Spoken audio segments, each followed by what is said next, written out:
Okay. I don't know if it's done yet because unfortunately that PC is in the other room, or it's not even a PC, it's a Mac. Anyway, hello and welcome everyone to this week's mic check. So today, yes, we're delving back into characters. I know it's been a little while. You can tell Mateo is happy about that, but the thing is that's the beauty about voice acting is that all voice acting is character work. It's just varying degrees of character. And you're going to see that here today. This script is a really great example of some stuff that I really wanted to get into. But anyway, without any further ado, let's go ahead and start with the cold reads. And just so that everybody knows, the way that it's going to work is there is one required line, and then you choose up to 2 additional lines, and that will be your read for tonight. So we're going to have some fun with it, starting with Nicholas. Nick, whenever you're ready, go for it.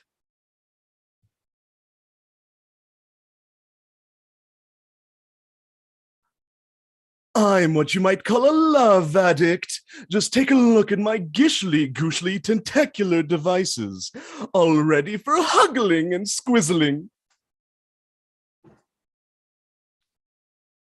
Why aren't you in love yet?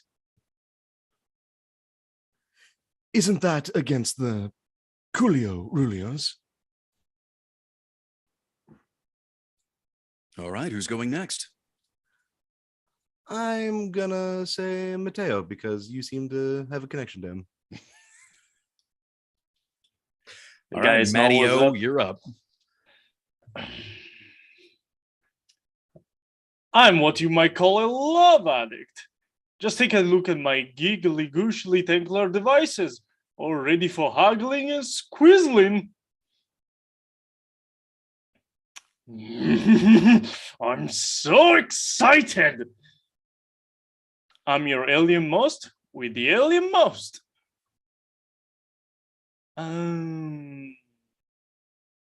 Next up, Alice.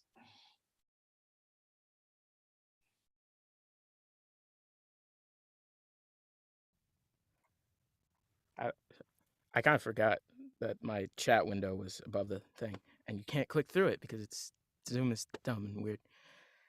Okay. I'm what you might call a love addict. Just take a look at my gishly-gooshly tentacular devices, all ready for huggling and squizzling. Isn't that against the Coolio Rulios? Hey, hi, hodly ho! It's Papa Zargy Wargy! And I will pass that on to you, Brett. Because you're named after the street I live on. You live off of a street named Brett? Yeah, I'm on Brett Street, yeah. That's so weird. I've never heard of a street name for me. Yeah, no, it's weird, right? Cool. Okay. It's not weird, it's cool. It is. Well, yeah, it's cool. Cool weird. Weird cool. Okay, so because I'm up at my mic, I want to see if I'm peeking by any chance. Peter Piper picked a peck of pickled peppers. No, we're good. Good. Nope, cool. You're good. Sweet. All right. I'm what you might call a love addict. Just take a look at my gishly-gooshly tentacular devices, all ready for huggling and squeezling. It's too cute. I'm your alien host with the alien most. And I'm going to pass it to Leonard.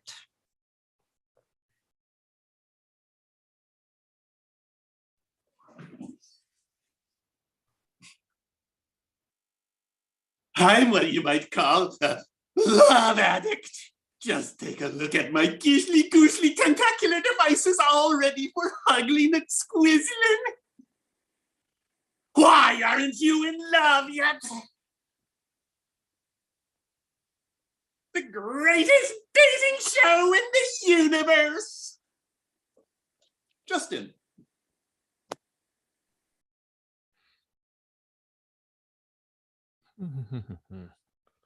I'm what you call a love addict. Just take a look at my gooshly tentacular devices, all ready for huggling and squeezing.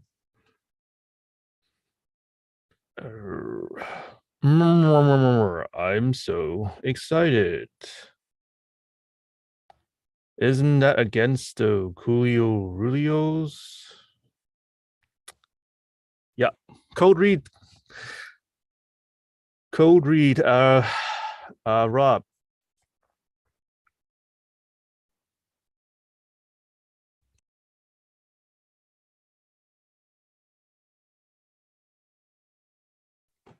Okay, let's see.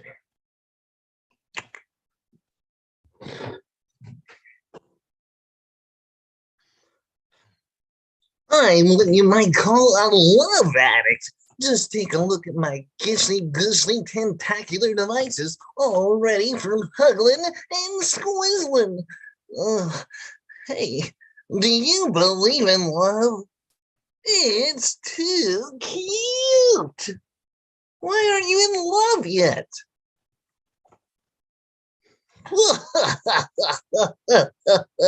Oh, it's fine. You only need to read 2 of the Okay. extra lines, the additional lines. Excuse me. Let's see. And that would just leave me. Okay. I'm what you might call a love addict. Just take a look at my goosely tentacular devices, all ready for huggling and squizzling. Do you believe in love? Why aren't you in love yet? Okay, and we will invite people to read as they join. So let's go ahead and talk about this. This one should be fairly obvious when it comes to mic technique, but voiceover or voice under, which one? Hey, we got to establish a baseline. Voice For those of you, I'm not entirely sure, but I'm leaning a little bit towards voiceover. it could be both. I mean, yeah. It might want to be a little bit subtle with it. Yeah, I don't know. Just this clarification. Both. Just this clarification. So when I say voiceover, it's more of your expression, your position on the microphone. So a voiceover performance, you're up front, you're at full speaking volume or louder, you are the character, all eyes are on you. Voice under is where you're actually supporting something else going on screen. So that would be things like corporate narration, documentaries, no, they already mentioned corporate. I was going to say teaching and whatnot. Commercials, stuff like that. That's all voice under because you're trying to get the listener to pay attention to what's happening on screen. So yes, this one's a gimme. Obviously, this one's voice over. You are the center of attention. So when you see an audition like this, when you see an audition that has a ton of different options when it comes to potential choices and delivery, how do you normally approach this? When you see something like this, what are your thoughts when you approach, thinking about submitting this as an audition? And there's no right or wrong answer here. I'm just want to pick your brains. So for me, I like to see where I can sort of separate them because I want them to be not necessarily super very different, but I do want them to be very clearly in different scenes. Mm-hmm. Yeah. Also, because the directions said that the character can be can vary from sweet and cutesy to violent rants and stuff. So I would like to choose for the additional lines one that would like show both sides. One where it can be angry, whatever, crazy rant, and the other where he's the cutesy persona. So like vary and show everything.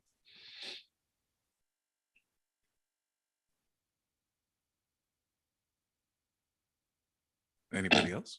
I think that's everything. Okay. So the thing is when it comes to actually handling a character audition, um, there's a big difference between good character work and bad character work, and that comes all the way down to just one single concept, and that is context. What is the context that you are bringing? What is happening around you that makes your delivery believable? Because ultimately, and unfortunately, this is rampant in a lot of other places where I hear people submitting character demos and feedback for characters and things like that, is they have a voice in mind before they actually have the character, and they will try to match the two up. And my camera is way in a weird angle, but anyway, and I probably just made it weirder, but whatever. It's fine. It's so the thing is bad actors ignore context.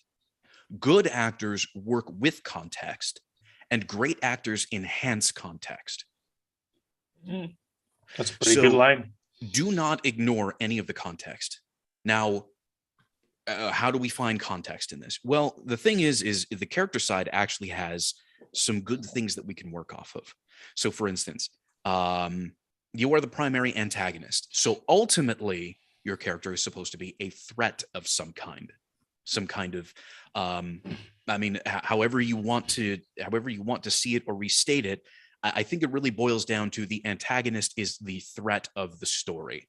I mean, if I'm incorrect, please. No, you are correct. Feel free to, you are the main force working against the main character. Yeah. So again, we're just going to go with you are a threat. Now, this particular threat comes in many different ways. So we have unhinged personality, sweet and cutesy, violent. There's mysterious, comedic, and dangerous. So all of those are descriptions of the character, but those are also potential directions for each line. So one of the ways to really make your auditions stand out is to express the variety of your character's personality that you can glean from the directions themselves as directions for each individual line. Now, going back to context, you then have to create a scene as to why that makes sense, why this person is going to say this line, and what's going to be happening. Sometimes we don't know who the protagonists are. We don't know who the other characters are, and we just have to make it up ourselves. I kind of see this. I don't know if any of you are familiar with the game series Persona, but I recently played Persona 5. I didn't actually beat it yet. For real? Hey, you know what? Some people, they don't know. That's fine. It's fine. But Persona 5 is, particularly Persona 5, is very, very colorful. It's bright. It's got clashing design that really surprisingly works, and it creates this incredible like imagery to it. And I just imagine setting these characters, or setting this character in that. Not that this character is actually from that. This is from a completely separate project, but that's kind of what I get from it. So I imagine this character interacting with those, because the group of protagonists from that game interact with all kinds of crazy, weird looking creatures from all over the place. So, but that's just me. When you look at this character, think of a setting where you would see this. You know, I don't care how crazy or how weird it is, but just give yourself a setting. When you think of putting this character into a setting, what kind of setting that you're already familiar with would you put this character in? Would it be an anime that you've watched, a movie that you've seen, a game that you've played? Yeah, find a reference. What was that? Find a reference, basically. Yeah, basically. But I'm asking you, like, where would you put this character? This character is naturally unhinged.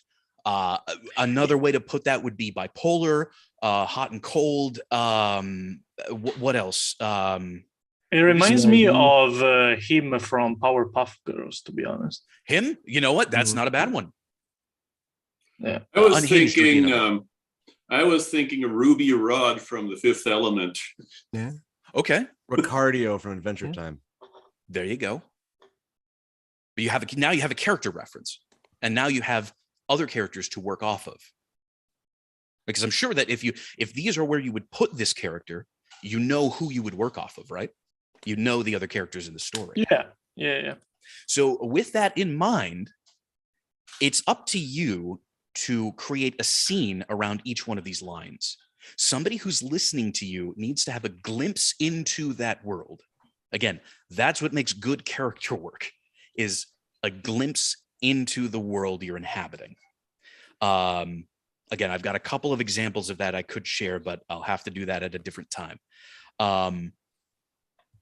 So now that you have that, I want you to go ahead and choose some of the additional lines and take one of the descriptors of Zargazorg's personality and apply it to that line. So again, the 3 are the 1 required and 2 additional. So you have plenty of different directions you can go in, but vary them up. Look at the line and create a scene.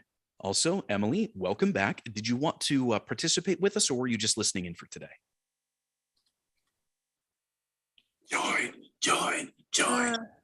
I may just listen until the end. No problem. Oh, Leonard, you scared her. Hey guys, we don't do peer pressure here, except for when we do. No. Come on. There is no pressure. Come on, There is no join pressure. us. If you just want to observe today, that's totally fine. The link to the script is in the chat, so you can go ahead and follow along with us there. Okay. So again, the exercise here for this one is going to be take one of the aspects that we talked about of Zargazorg's personality and apply that to one of the lines. Now, whichever line you feel displays that the best. So let's see, violent, you could go with, isn't that against the Coolio Rulios, because it ends in a question mark and an exclamation mark. It could be just the laugh. It could be call me X. Wherever you feel violent works, if that's what you're choosing, choose one of those lines and then create a scene around it. What is happening? What's happening just before? Then you come in, and what's happening just after you. You want to build a little bit of context for yourself so that when somebody listens to your delivery, you sound natural because you already have a story written for it, essentially. I would actually kind of recommend, as an experiment, take a line and read the same line as both Sweet and Cutesy and Veering into Violent Branch. I mean, we could do that. We could absolutely do that. But for right now, this is what I want to do is hopefully give you guys some tools that you can use in your own auditioning work. Something that you can do to help you make clearer decisions on how you want to approach some of these lines. Because unfortunately, I've heard way too many times, again, where an actor has chosen a voice before they've chosen the character, and they lean so heavily into that voice that each one of the lines is just blends together. They're just three separate readings in that voice that's supposed to be a character. What I want you to do is build your character around the scenario and then give them a voice. Mm-hmm. Also, remember, guys, this is not just for this character. This is rule of thumb, modus operandi character work for everybody. Well, it's a tool. It's a tool. Yeah, I know everybody's going to approach character work differently, and I'm not here to tell you exactly what to do, but this is just a tool that you can use. Again, whatever your character's personality is, each one of those can be a line. So go ahead and do that for yourself. If you notice anything, if you have any questions, if you have any comments or concerns, please feel free to bring that up now. Totally open to discussing any of that. Just a technical question. You want us to pick new additional lines, or those use the same ones? Whatever one you feel most comfortable with. Okay. If you want to use the same ones, go for it. If you want to Or choose whatever one you feel least comfortable with. Oh, actually, yes. Have that as a backup, whichever one you feel least comfortable with. And be honest. Mateo. I'm really bad at that.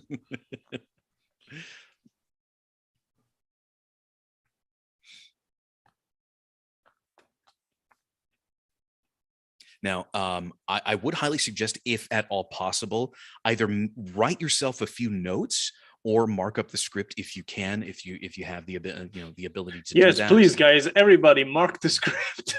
No, you can only view it on Google, but you can copy the You text. can make That's a copy, fine. yeah. Yeah, you can copy the text. The thing And is then Google Docs has a function too where you can make a copy of the document if you need to. There you go. Yeah. See, the thing is once you've made a decision, you want to note it down because you're going to forget it when it comes time to perform. Guarantee it. Happens constantly. But you can do it in many different ways. You can do highlights, you can do underlines, you can change the text color. Just make sure that you know what emotions you want to put on what and what situation brought that emotion up for yourself. So maybe 1 or 2 words to describe the situation as well next to each line.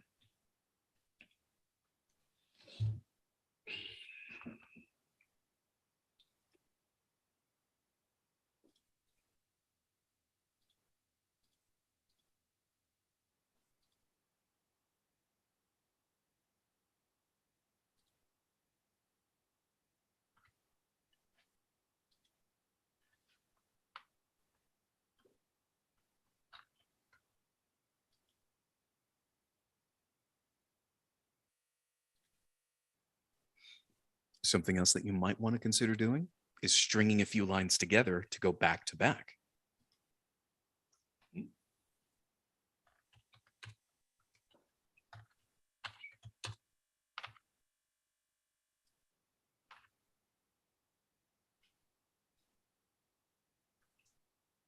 So go ahead and use your raise hand function when you think you're done, when you have some notes and whatnot ready for yourself, and then we'll move on from there.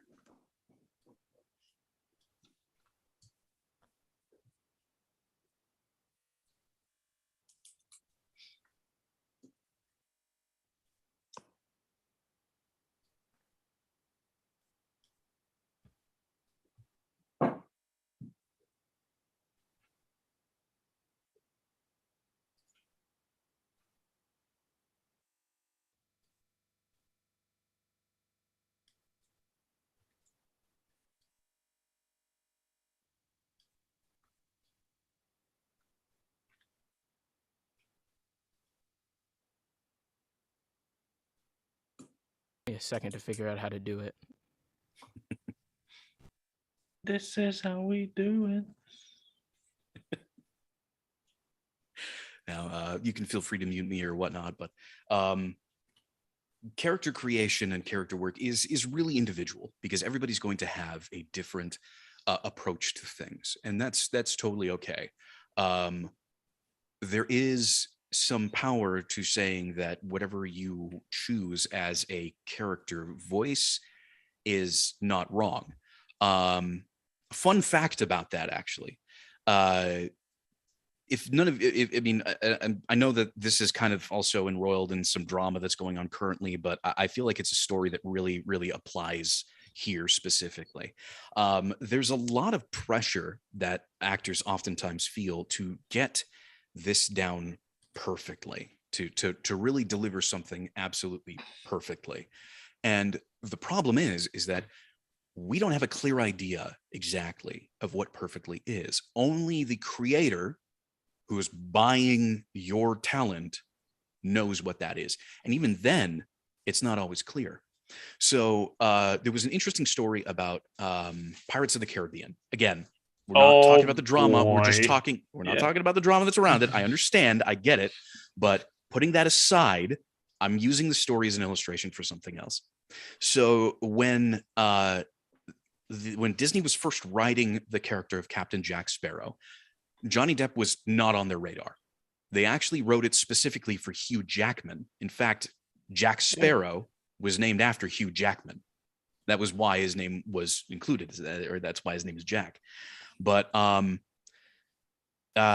Hugh Jackman actually turned down the role because he was playing Wolverine at the time, and he had a long contract and was very involved with that. So they then pitched the character to Robert De Niro. And Robert De Niro wasn't too keen on it. He actually thought the script was going to be a complete flop, didn't really believe in it. That would have been a different movie. It would have been a very different movie. So ultimately, their third choice, who, again, was not even on their radar at the very beginning, was Johnny Depp. And Well, I mean, as you can see, Johnny Depp sort of defined that character. It's kind of really difficult for us to see anybody else in the place of Captain Jack Sparrow, not Johnny Depp. I think Jim Carrey was slotted for it too at one point. He probably was. Oh, that I'm would've sure been that there cool. was, that would have been wild too. right? Wildly different. Yeah. But the thing is Captain Jack Sparrow and Johnny Depp became so intertwined that it was just really difficult for us to see anything else. And from what I understand from the writing room, when they all heard it, when they heard Johnny Depp's take on the character, they were really impressed with it, and he eventually took that on. So while there is this internal pressure to be perfect or to deliver this perfect, sometimes even the directors don't know what perfect is until they hear it. So the best that you can do is draw on all of your talents, draw on all of your capability, and deliver it to the best of your ability versus to whatever you feel is perfect for the role itself. Because again, you could end up influencing the character in an entirely different direction. Another one that came up is in the MCU, the character Korg, the rock guy who is played by Taika Waititi. He was only supposed to be in like one scene, but Taika knocked it out of the park and they decided to include him in more. It also he decided to include himself more. He did decide to include himself more. Well, that's also because he actually he specifically in his contract wanted the rights to do a once through of the story, to do a script pass and have any kind of creative input that he wanted to on it. So I know that was also part of it. But Rob, are you done as well? Yes, that's right. Also, Jesse Pinkman was supposed to be killed off in Breaking Bad season 1, but because he did a fantastic job. So again, there is no such thing as an objective perfect delivery, because each actor can bring something different to it. But there are good practices that you do need to include in your read to make it work. You good to go, Rob? Rob. He'll be good to go by the time we get around to him. I think so. So I think we're good to Good go point. ahead. Yeah. And drop the hands now, just because I wanted to make sure that everybody had Everybody hands up. No, now it's the opposite. Please, hands down. Hands down. We're good. We know we all.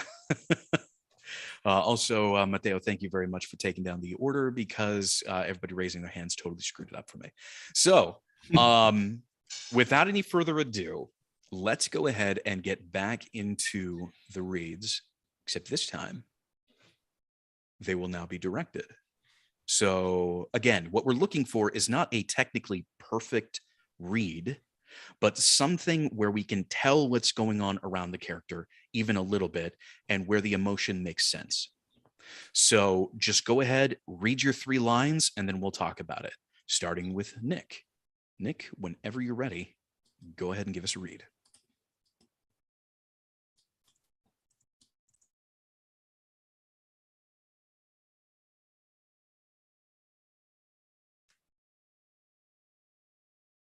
I am what you might call a love addict. Just take a look at my gishly, gushly, tentacular devices, all ready for huggling and squeezling. The greatest dating show in the universe. Why aren't you in love yet? Okay, opening it up. What did everybody think? First off, what are your guesses for the emotions for the lines?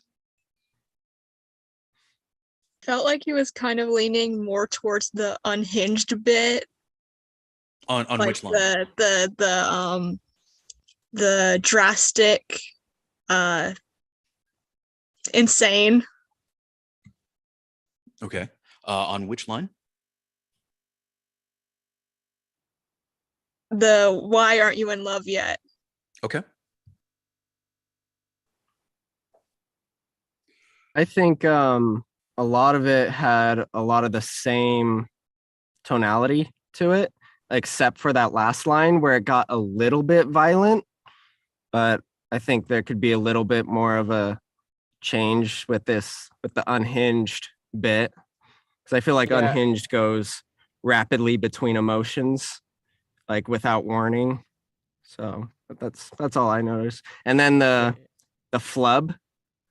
So just like start back at the beginning and go through. Like, but other than that, it was a pretty solid read. Yeah, I mean, I think where it was at was nice, but I just want to see more variation.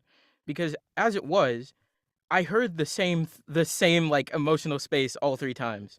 And even when it got to that last line, it felt bigger, but it didn't feel like you were doing anything different. It felt like I don't know, like instead of a jab, it was like a ah, you know, like it's the same thing but bigger. So I'm going to be a little bit blunt about this. It seemed like your emotional direction was loud. And I don't know if that's what you were going for, but I noticed that is just very loud. The thing is loud has its place, but it's a tool. Much like everything else, it's used in very specific places. So it's like trying to hammer in a nail with a screwdriver. Sure, it could work. Not always going to. You have a hammer for that. So what I might suggest, or not, actually, no, I'm not going to might suggest it. I am going to suggest it, is when you see words that are all caps, do not yell them out. They just require more emotion. Whatever emotion you've chosen, put more of it on those all caps words. One might say more energy. I am this close from booting you, Mateo. This close. No, but what I mean is, like, if you've chosen, let's say you've chosen unhinged at the very beginning, when you see those lines, you know, love addict, like really sink into that. I'm what you might call a love addict, you know, like not just yelling it. That's usually, and it's unfortunate because it's really difficult to get through with writing. Usually exclamation marks and all caps aren't always yelling unless you're directed to. So whatever you've chosen, whatever emotion you put on those lines, put more of it in the emphasized sections. Oh, one more thing that I remembered. On that first line, Huglin and Squizzlin, I noticed you were saying Squeezlin. But so let's put that to Squizzlin, because as we see later, we know that when this person wants to say squeeze, it's written as squeeze. Like, I feel like that I is very intentional there. Yeah, because there is a line that says squeezable in it, and it's very apparent. So yeah, squizzling. Although on the other hand, I think there's a lot of room for ad lib in these. Yeah, there is. Yeah. There is. Agreed. There is definitely some time for moment before and moment after. So Nicholas, on this next read, whatever emotions it is that you chose, like whatever directions you chose for the specific lines, don't keep the volume down, but add more emphasis on that emotion during the big letters, essentially. And go ahead and give us another read whenever you're ready.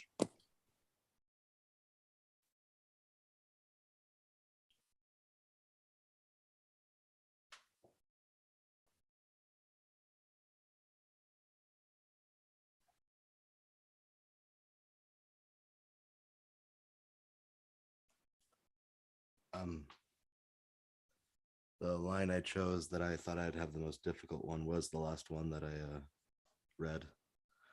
Okay. We'll get into that, but we just want you to take whatever directions you gave yourself for the lines that you went over.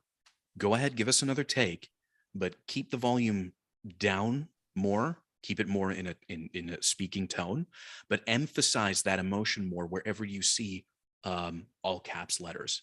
Don't yell it out. Just emphasize that emotion.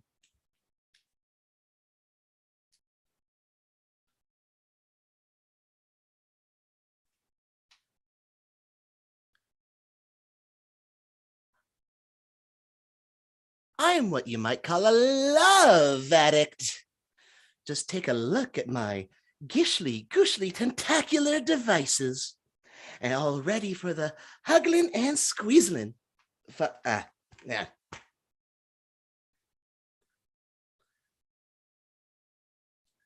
It's cool. Just take it from the top. Start the line over. The greatest dating show in the universe.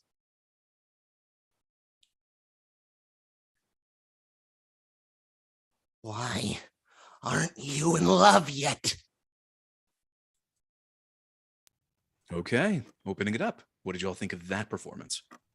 I felt the variation. I wish you'd followed through on that first line because I liked it a lot and I wanted to see where it would go.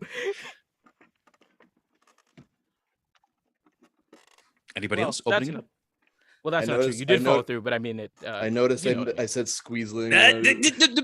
Thank you for bringing That this up. was not what I was going to mention. It's time, boys. It's time time. for the Dan rule. Okay. The Dan rule. So it's okay. It's okay that you violated it this time. We're going to Yeah. forgive you. You get what everybody gets one We're not free pass kneecapping you. Yeah. until you learn about it. It's kind of like the Yeah. game. Once you know about the game, you're playing the game. By the way, I lost. Now But- we all lost. Yes, you're welcome. But the Dan rule is very similar. So in that when you know about it, you're constantly now applied to it. So the Dan rule states that when you are performing, you cannot comment on your own performance, period. You need to be solely focused on the performance. Again, we want you to focus on bringing out the best of your abilities, not on self-direction. You're working with other people to give you the direction, so leave that to them. If they notice a mess up, they notice the mess up. If you notice the mess up, let somebody else tell you about the mess up. So Yeah. you do not comment on your own reads. Yes, we noticed that you messed up the squeezling at the very beginning, and I guess you didn't hear me, but I did ask you to retake that specific line. Yeah, Why that's what don't I you go meant ahead? when I said follow through. I didn't mean the Yeah. thing. Yes. Oh, the other one is that kind of goes along with it is the Nephilim rule. Dan and Nephilim are two of our attendees who sparked these rules. The Nephilim rule is you do not apologize for your reads in any way, shape, or form. If you've messed up, you've messed up. If you've done something that somebody doesn't like, you've done something that somebody doesn't like. It's not a personal attack, and it's not something necessarily wrong with you. It's just how we heard it. And nobody's looking to bring you down. We just want you to do something different. Except for Ellis. Oh, and on a related note too, if you're reading the script and you aren't happy with how some line came out, you think you messed up, just go back to the beginning of the line and read it again. That's Yeah. totally fine. Do not Yeah. push through it. Stop, go back, retake the line. So, Nicholas, before we get into the remainder of the feedback, please just give us a retake of the required line and make sure to say squizzlin. And if you need to retake it, retake it. That's fine.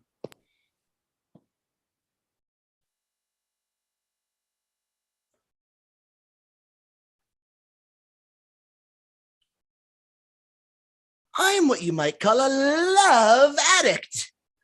Just take a look at my gishly, gooshy, tentacular devices, all ready for huggling and squizzling.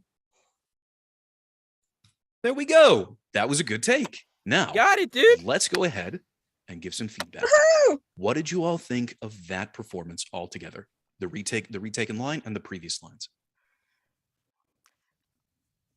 Well, I Okay, forgot for the the previous ones.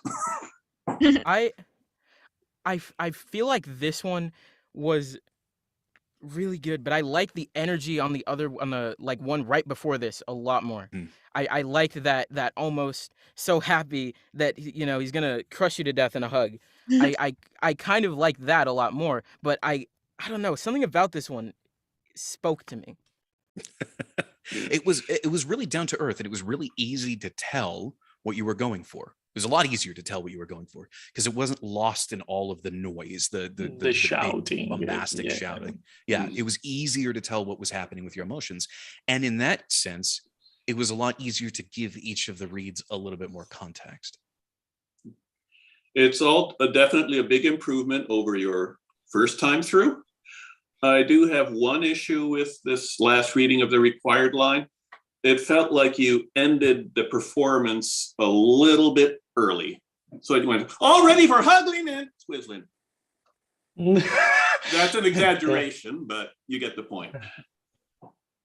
So you're not off the hook yet, Nick. You're giving us one more read of all of it, all three of the lines that you've chosen, except for this one, really just play into those emotions. Don't go loud, go deep, like deep into those emotions. Whatever it was that you chose for each one of them, bring those out. And again, if you need to retake a line, go for it. And if you want to give something just before, that's fine.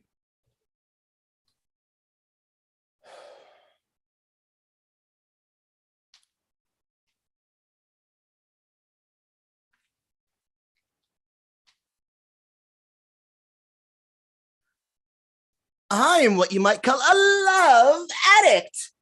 Just take a look at my gishly gushly tentacular devices, all ready for huggling and squizzling.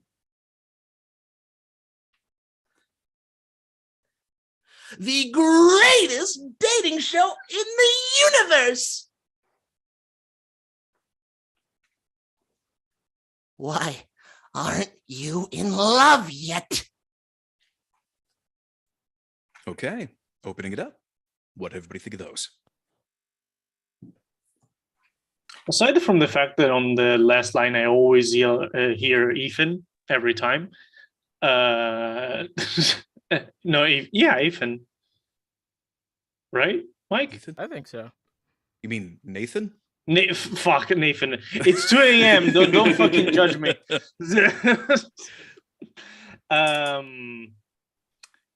Is it just me, or he kind of went up in the shouting again? At the beginning, yeah. Yeah. Oh, also in the greatest show in the universe was fairly loud too. Yeah, the required line and greatest show in the universe felt kind of samey to me, but not to a point where I would say like I don't like it. It's just something that I can like kind of tell. It's like this is really coming close. So, Nicholas, what emotion did you go for with the required line? I went for the sweet and cutesy. Sweet and cutesy. Okay. What did you go for with the greatest dating show in the universe line?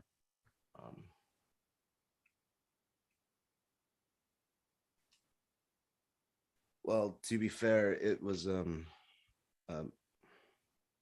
it felt like still the introduction for the game show, so I went for the still kind of like cutesy, but I also tried to add in the fact that it was the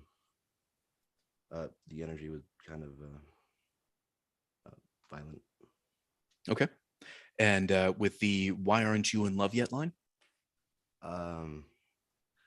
Completely dangerous, on the verge of violent. Okay. And what did you all I heard that. Yeah, no, that was noticeable. Yeah. Yeah. That felt third that. line with the major break in it really did stick out. Your first two did blend together, particularly with this last one. Although with your previous one, you did differentiate them a little bit more, which I preferred. I would say, even if it seems like it goes along, even if it seems like it fits in the exact same place, change up the emotions a little bit more. Allow yourself to vary it up a little bit, because when somebody's listening in to your performance, first of all, 9 times out of 10, if they're looking for particular, or if they're listening into your performance, they're gonna know if you've hit it or not within the first like 5 seconds. Like they're gonna play it and they're gonna know if you're right onto it. So starting off strong with the well-directed required line, you did good there.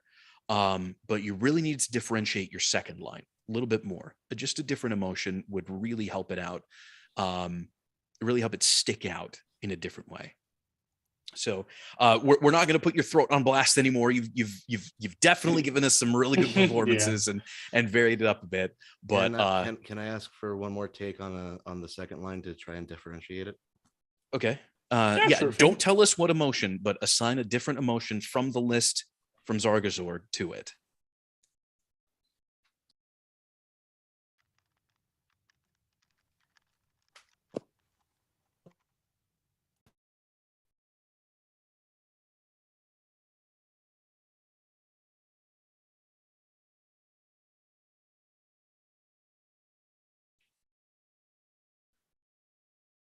the greatest dating show in the universe. Okay. And what emotion did you all get from that? I felt angry. violence. Confrontational. Angry, confrontational. Ellis? Oh, I said I felt the violence. Angry, confrontational, violent. I kind of leading into felt violence. I kind of felt like ostentatious. Ostentatious. Okay. I got a little bit more of the manic / violent. What I got Go What ahead. I got was that Zargazorg was lashing out at a contestant who was failing to perform up to the specifications of the greatest dating show in the universe. Yeah. Nicholas, this should be a really good lesson for you because you gave Leonard a lot of context in that read. And he heard something that he heard something completely different from the rest of us. The funny thing was that was what I was going for. There you go. That's perfect. There Good you job. go. Hoorah. You came through. Yeah. Good job. You did it. And you see, we barely had anything to say about the line you felt most uncomfortable with. You did it fine. So you see, Pretty good. don't question yourself. You can do it. Mhm. Anyway, Nicholas, you did a fantastic job. Thank you so very much. We're going to go ahead and move on to Matteo. Or as you've got it listed over here, Theo. Oh God, it will stick forever. I'm going to look for any other way to say your name other Who than was Matteo. this? Justin? Justin, you did this to me. What did I do? No, you wrote it up there, Matteo. You've got the list right there in the chat, and it just says Theo. No, it's not Teo, it's Matteo the problem. Oh no, Justin didn't call you Matteo. Anyway, I read that as Tio. yeah. Yeah, no, I mean it makes sense. Well, whenever you're ready, go for it.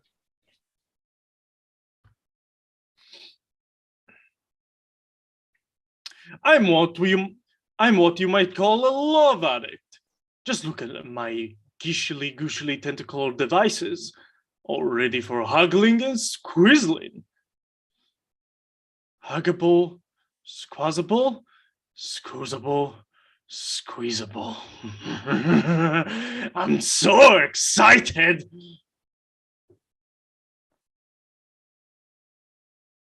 And that's it because I put together two of the lines, of the additional ones.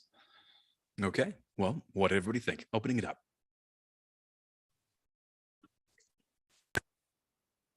I like how he kind of like dipped into more of the mysterious side of it towards the end, where he was like he went from the squeezable to the it felt like a really cool transition. Well, thank you very much. Anybody I else? could use a little more unhinged in it. That didn't quite come across for me. And also be careful of the pronunciation of tentacular. Tentacular, yeah. Yep.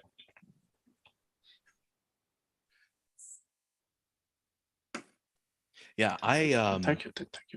I thought it was really interesting the way that you went with that the huggable, squeezable line there. Mhm. One thing though, do not keep them regularly split. Huggable, squeezable, and squeezable. Mhm. Run a few of them together, like huggable and squeezable and squeezable. You know, like delve more Okay. into it as you go along. Yeah. Because like Okay. I don't know what you were going for, but the context that I got from it was that like, you know, the protagonists are like stuck at the end, like they had to do a maze or something like that, and they're stuck in a hallway with a dead end, and here comes Zargazorg just slowly down the hallway, you know, Yeah. darkness in the background and just like rubbing all the tentacles together, you know, being all creepy and weird. Uh-huh. But that was at least what I got from it. And the last one was, I'm so excited. Again, even though it seems like it may fit together, give it a different emotion. This character is naturally mercurial. They're going to jump between emotions pretty wildly, and that also needs to be a part of your character. Because again, if you start getting all like, like I'm going to kill you towards the end of that the previous line, the next one should be, oh, I'm so excited. They finally get to do it. Yeah. I finally get to tear your face off, like dive into that. Yeah, I'm serious. Like if you're going to do that, I know. they're totally mercurial. So go all out with it. Okay. Okay. Anything else before we get back into the read? No. All right. Whenever you're ready, go for it. I do both of them, right? Both required and all your additional. lines. Yes, all the lines. Okay.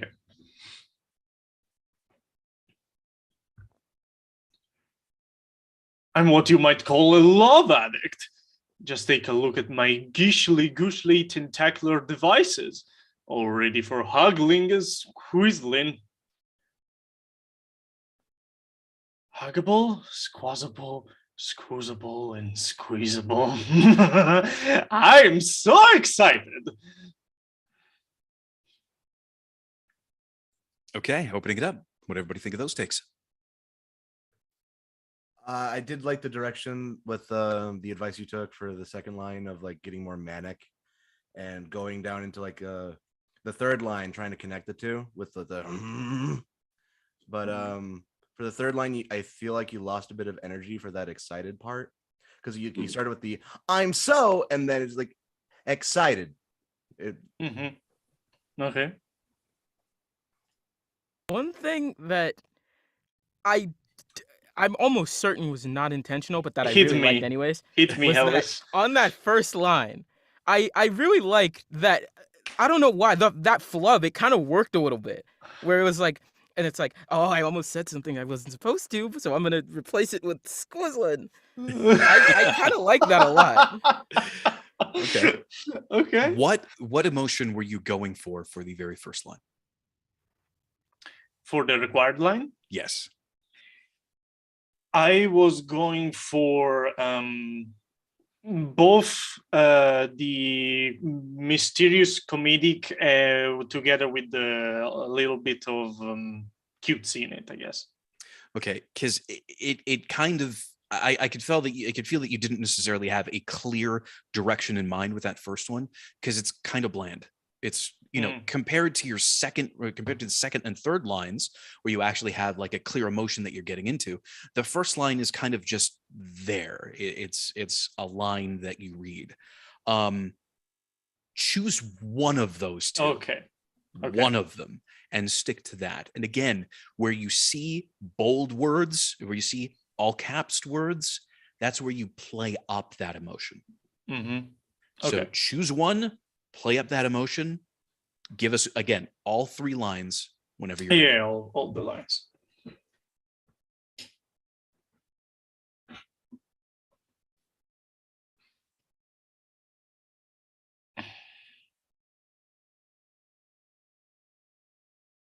I'm what you might call a love addict.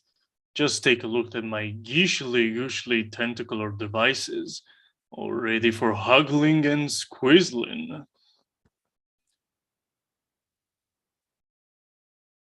Huggable, squeezable, squoozable, squeezable. I'm so excited.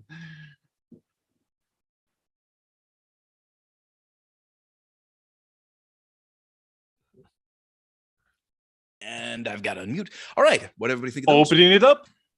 I think you could really take your time with gooshy. That's just something I would picture someone saying a lot slower and just relishing in the devices that he's about to present. Okay, slow it down on the gooshy. Did feel the energy on the third line that time. I did feel it. Yeah, because the reason being is that instead of peaking at so and dropping off at excited, you peaked at excited. That's where you need to be. So excited, Although I wouldn't mind actually lengthening the excited the way they have it written. I'm so excited, or something. Or excited, something like that. Yeah. Yeah, like singing it to yourself. Okay. Yeah. Again, for this character, that could work. Again, mercurial, weird, whatnot. I'm still not getting a whole lot of strong emotional delivery from the first line. For the first one. What did you decide to go with this time? Mysterious. Just mysterious? Hmm. Okay, so what was the context? Where is this character? He's basically introducing himself to the main protagonists as the host of the show, I guess. Okay. So that's really generic, but I want you to give yourself an actual setting. And who is Zargazorg? Maybe somebody off screen, or maybe like, there's a commercial break that just came back. It's like, welcome back. Yeah. Let us introduce you to Zargazorg, and then you take over. Yeah. So if you're going to be mysterious, like, think of things that you could draw on for that. Think of, like a character with, a cloak. And who am I? I'm serious. Yeah. Really, like, dig into it. Like, really play it out. Because the more you're into it, the better it sounds to us. Okay. So you're doing a fine job with your second and third lines. So I don't think we need any more of those. I think you've nailed those as best as we can get you to nail them. So let's just go ahead and focus on that first one. Really lean into the mysterious thing. Okay. I would like to hear more manic there too.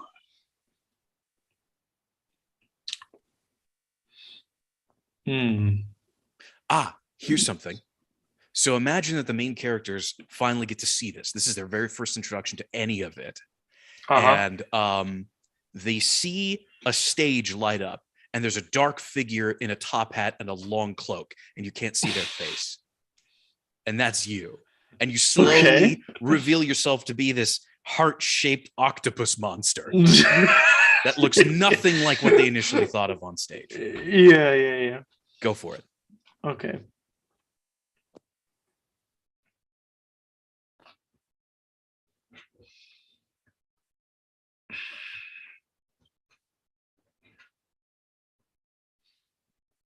I'm what you might call a love addict.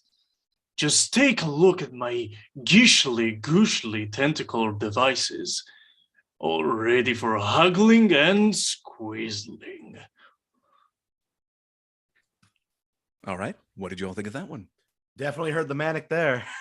It's so manic, but it's also... I felt that mystery. You see? It was I there. felt that mystery. Yeah. I had to think about what I wanted to say, because I was like, okay, the Mystery exact was vibe it. I'm getting is not really family friendly. Perfect. Okay. Oh, you made him feel that mystery. You made him worry about where exactly those tentacular devices are going to go. Where does this mystery go? But here's the real question. Did you see the scene in your head? Did you see what was going on in your mind? Yeah, no, I did. I saw him opening up the cloak and revealing the gishly. I was hoping to see some finger waggling in there too to really get into it, but Oh yeah, isn't that like an actual thing people do? Like, yeah, they would actually like move around in the box. Oh yeah, yeah. Why do you think booths are so big? Yeah, dude, all the time. Look at how much room Ellis has got. Ellis has got enough room to like I throw can some bust punches. a groove in here. Voice actors will have bruises. To be fair, when I was doing like my reading of like the sweet and cutesy lines, I was kind of like giving myself a self hug, running my hands down my hips. Yeah, good. Yeah, good. Do it. Use your body. Yes, use your body. It is as much a tool as your voice in voice acting. As much. Just that I'm completely negated for that part for now. So this is something that I'm still working on. So if you see me still like a fucking post, it's just me. But anyway, this time was much different. You definitely had more of the emotion that we were looking for in it. That delivery felt more mysterious. It felt more in line with everything that we were going for. And again, if we paired that read with your previous reads, it'd be absolutely fantastic. Okay. Seriously, fantastic. Thank you very much. So let's go ahead and move it along then, shall we? Ellis, you're up. You have all the room in the world, so go ahead and wow us. Yeah, I'll try real hard. Okay. I'm what you might call a love addict. Just take a look at my gishly gooshly tentacular devices, all ready for huggling and squizzling. Isn't that against the Coolio Rulios? Get ready to be splattered! All right, taking advantage of all that space. What did you all think? Oh god, the Coolio Rulio part was so good because I just imagine like him leaning towards you, like in your ear. Isn't that against the Coolio Rulio? I don't know. I really liked it. I like the little hand clap at the end of the third line. Same. Like kind of like he smacks his tentacles together as you're about to die. So the thing is I actually feel you could really dive into the emotions a lot more. They were there, but you rushed through the lines. Each of them, there wasn't a scene that was going on, at least not a clear one.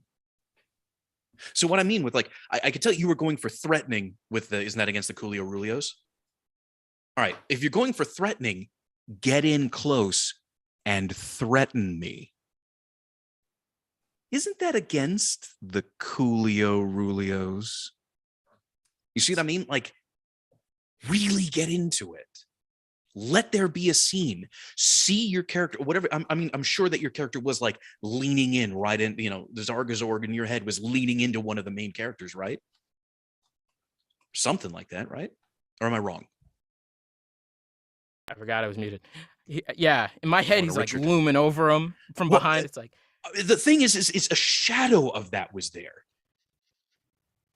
Like I could see that that's kind of what you were going for, but you didn't give yourself the room and the space to do it. Really take your time with the lines. You're not under a time pressure. There is no time limit on these. So don't rush yourself through them. Make the scene happen. gotcha. And I'm going to be extra harsh on you because we had that exchange a while back. So yeah, really play the scenes. I know you can do it. Okay. Just lean into them.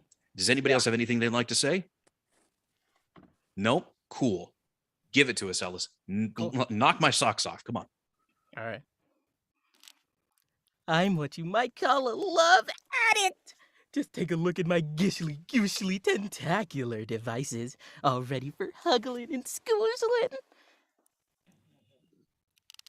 Isn't that against the Coolio Rulios? Get ready to be splattered! Okay, opening it up. What did you all think? I'm wondering if anybody has the same direction I do. I liked how he actually physically leaned into the mic for the Coolio Rulios. It felt a lot more threatening when you could feel his presence. Mm-hmm. But I think he still did that even the first time. I think it could have. I think it could be enhanced, putting a space between isn't that against the Coolio Rulios? Kind of like putting spaces in between, make it sound more threatening. Maybe higher to a lower pitch. For the third line, I felt a lot more energy for the maniac side, for with the get ready, like evil joy. Mm-hmm. And with the first one, I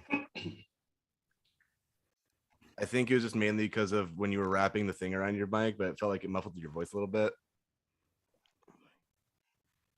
near the end. But that's about it. I want even more threatening on the Coolio Rulios, to be honest. On the same line of what Nicholas said, maybe space it out a little bit. Yep. That was exactly what I was thinking. Slightly slower. Cool. I'd like to challenge you. on that same line, the Coolio Rulio's line, because I feel like you could really play with that line a lot with emotion. You can come from one emotion and get into another emotion. Yeah. Okay. And definitely don't rush through it. So I see and that stuff, that so- bad boy is the consensus thing. You want me to just take that one again, or the whole thing? Yeah, the first line and the last line, you really gave your character a lot more of a manic feel for the first line. I liked it. I liked it, how you went all cutesy and whatnot. It was a little disarming as well, which works for the character. And for the last line, you've got the explosive excitement in there, and it's got that malicious edge to it. Cool. But yeah, isn't that against the Coolio Rulios? You are blasting right through that line. Okay. And it is sucking the emotion out of the air. Gotcha. Like, again, you've got shades of what you're going for, but slow it down. This is one of the few times where I will say, give yourself more space in a scene, because for whatever reason, people really like to drag them out. I don't understand, but give yourself more space in that scene. Imagine what's happening. Slow it down a little bit. Go for it. I could use a little more unhinged just overall. So you are just totally nuts. Okay. So go for it. I'm just gonna ask. So we're doing this whole thing again, or just that one still? You know what? Since Leonard directed you to be more unhinged with the whole thing all over again, but give yourself more space on the second line. Okay, cool. I'm what you might call a love addict. Just take a look at my gishly, gooshly, tentacular devices, all ready for huggling and squizzling. Isn't that against the Coolio Rulios? Get ready to be splattered! Okay, and how was that one? That one I think was really good. That second line, like it got deep, deeper, and he actually took his time a bit with it more. As well as I noticed with the first one as well, he took more time with that one, and the unhinged, the childish glee that he's getting from it made it sound like much more spooky. You were way more into that role. You were way more into the role this time, and it came through. You gave yourself more room to be threatening. You had more of the bombastic energy. You were more unhinged at the very beginning. This was definitely your best performance of it so far, altogether. Agreed. Good job. Yeah. Thanks. So congrats, you've done it. Well, go ahead and you're off the hook for now, because you On really that gave second line, though. I'm gonna reach through the screen, Mattio. I'm gonna reach through it. According to the way I've got it, he's to your right. So if you just reach your right arm out far enough, you might be able to reach over to Italy. Yeah, that's what I got to. Anyway, let's go ahead and move it right along, shall we? Brett, Yeah, you are up next. Go ahead and give us a full Sweet. take whenever you're ready. Okay.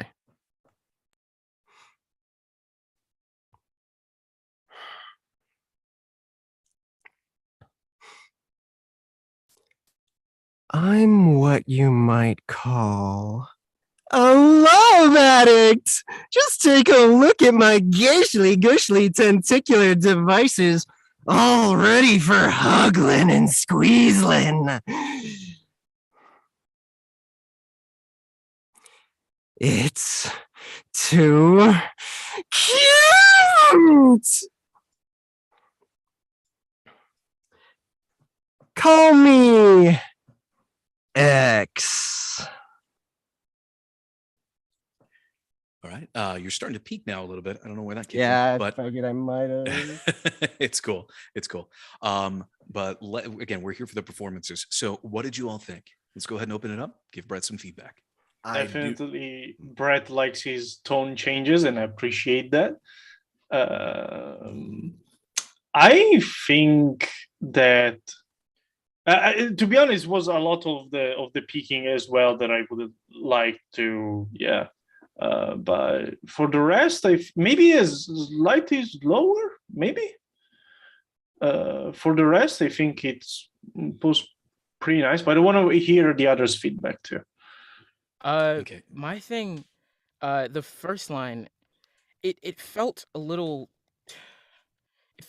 too showy, in my opinion. I want to see this a little bit more as, um, Zargazorg. I forget his name. Zargazorg interacting with the contestants, just like one on one. And yeah, he's enunciating. He's being kind of showy because he's on the show, but at the end of the day, he's making this point to them. It's like, you guys, it's gonna be awesome. That's what I would like to see.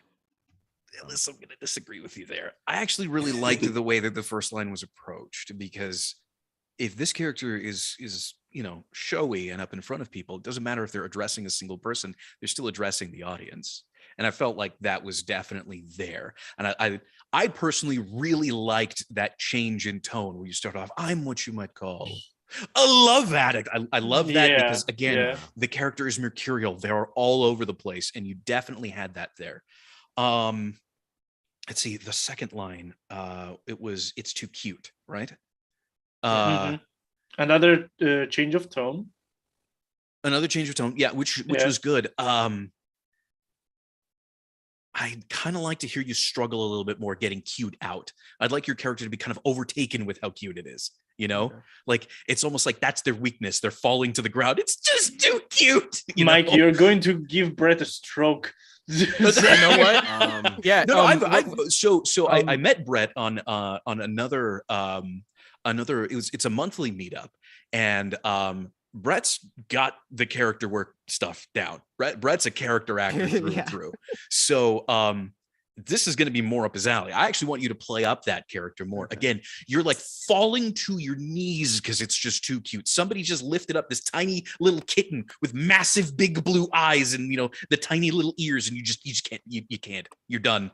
You're pink pom-pom. What I kind of want you to approach that one as if whatever this cute little thing is, you have a very recognizable shape, Zargazorg does. So he's kind of the mascot right now, but then there's this new cute thing. It's like, hey, dude, we're going to put this thing all over all your merchandise. It's like, I can't fight it. It's just too dang adorable.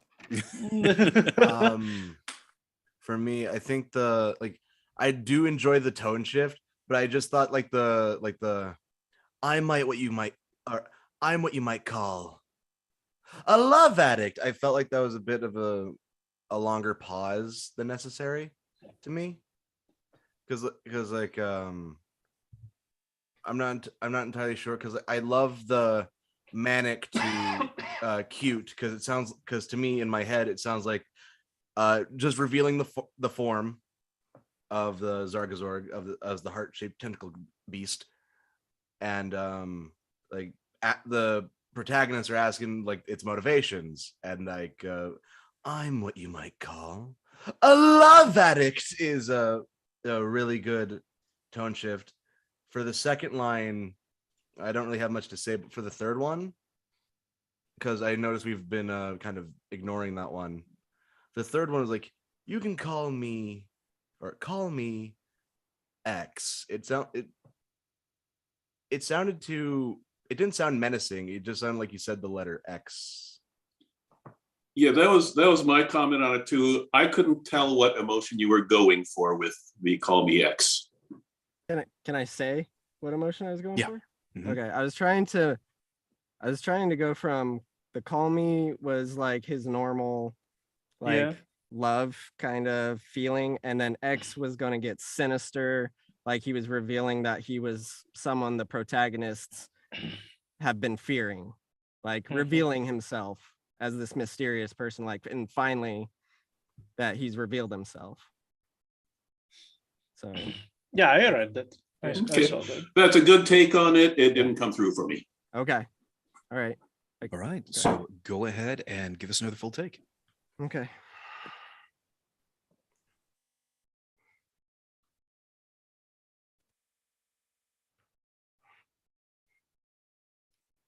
I'm what you might call a love addict. Just take a look at my gishly gushly tentacular devices, all ready for huggling and squeezling. It's too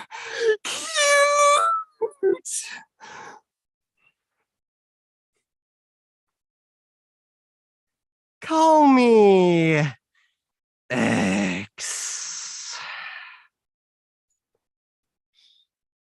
Okay. Well, before we get into that, Leonard, are you okay with Emily taking your spot in line? She's going to have to leave soon. She wants to participate. Totally fine.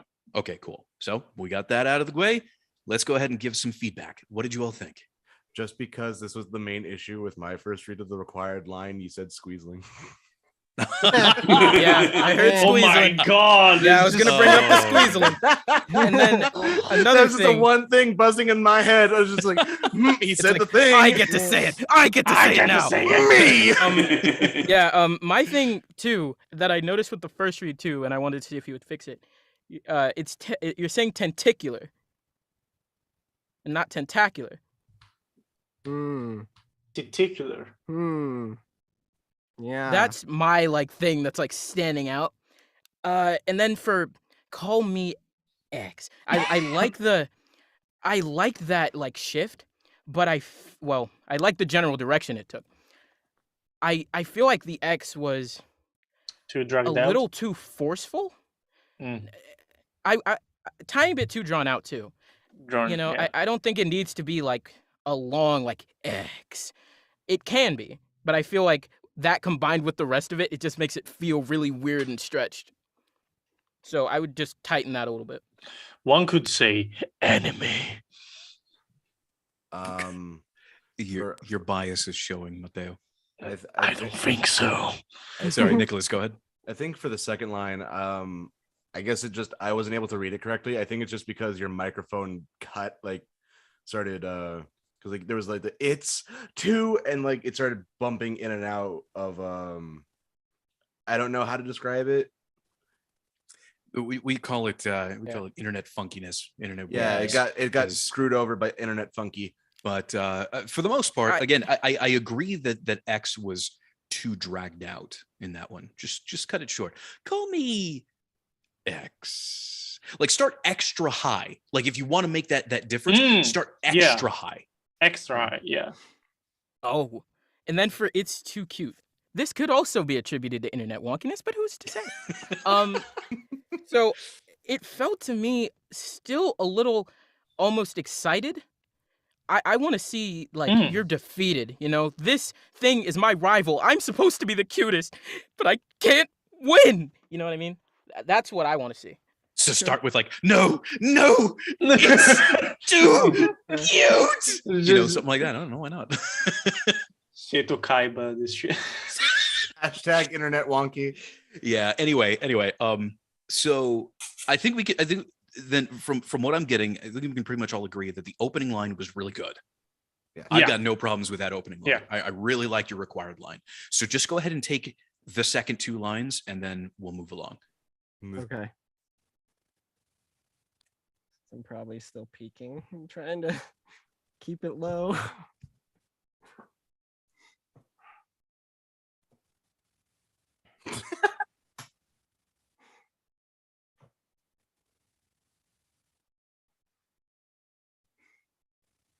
It's too cute.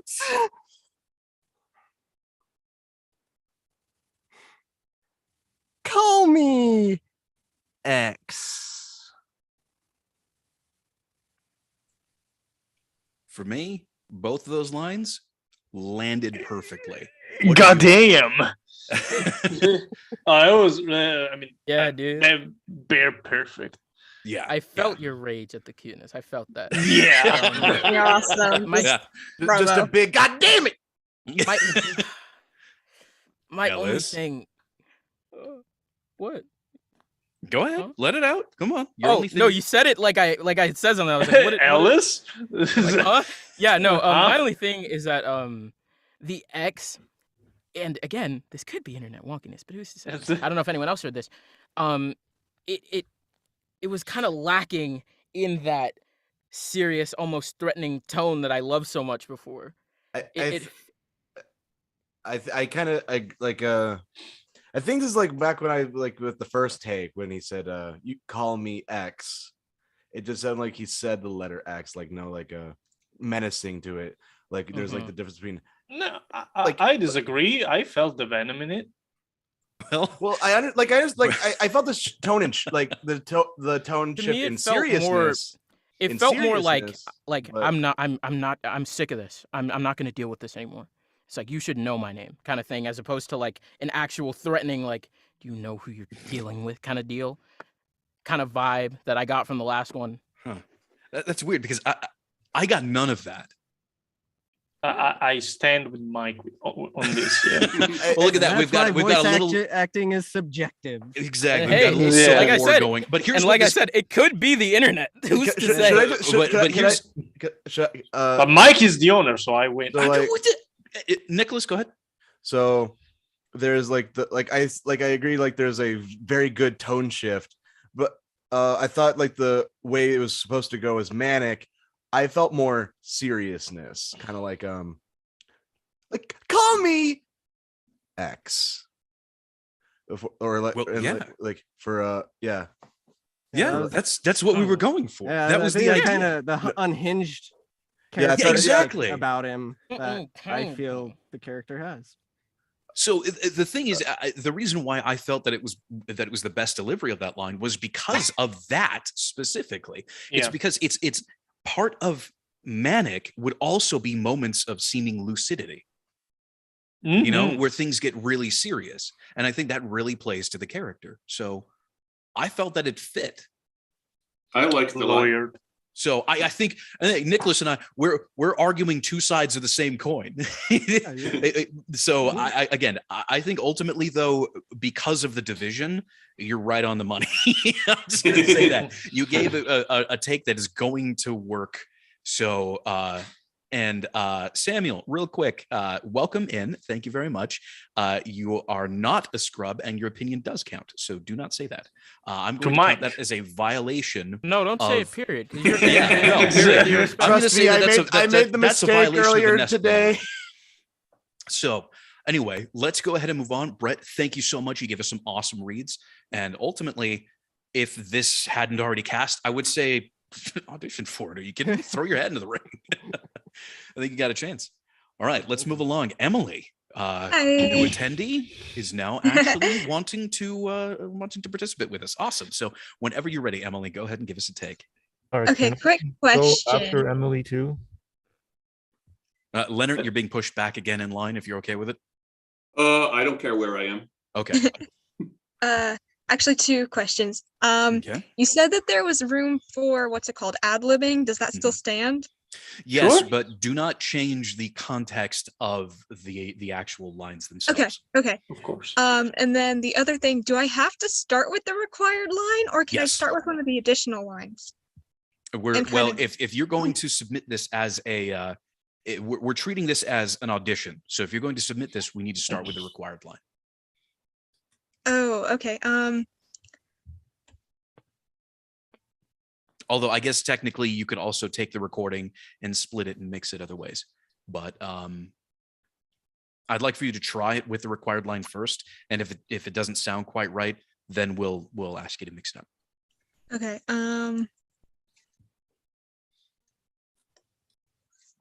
Okay. Let me see. I'm trying to figure out how to like readjust this.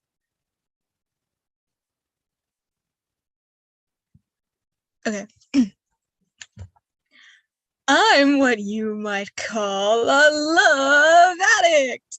Just take a look at my gishly gooshly tentacular devices, all ready for huggling and squazzling. Oh wait, I think I may have gone off the folks script. I'm all ready for huggling and squizzling.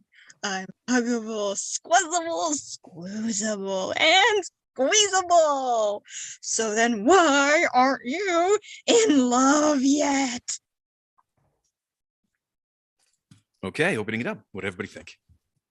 Emily, I'm gonna be brutally honest with you. It Okay. sounds like you're going as if you want us to like you. It sounds like you sound so restrained. Feel free to have fun, to play with this. Don't like. I voice crack all the time. I do stupid things. I look like a fool, Okay. and there's nothing wrong with that. It's not coming from your heart. It feels like you're going out of your way to try and avoid us picking up on things, to try and avoid us saying things that you might be uncomfortable with. But that's how you get better. Don't stress about it. Feel free to Okay. go off the wall with this thing. Yeah. I would like to hear more variation overall in the emotions, like on that huggable, scuzzable, squeezable, squeezable.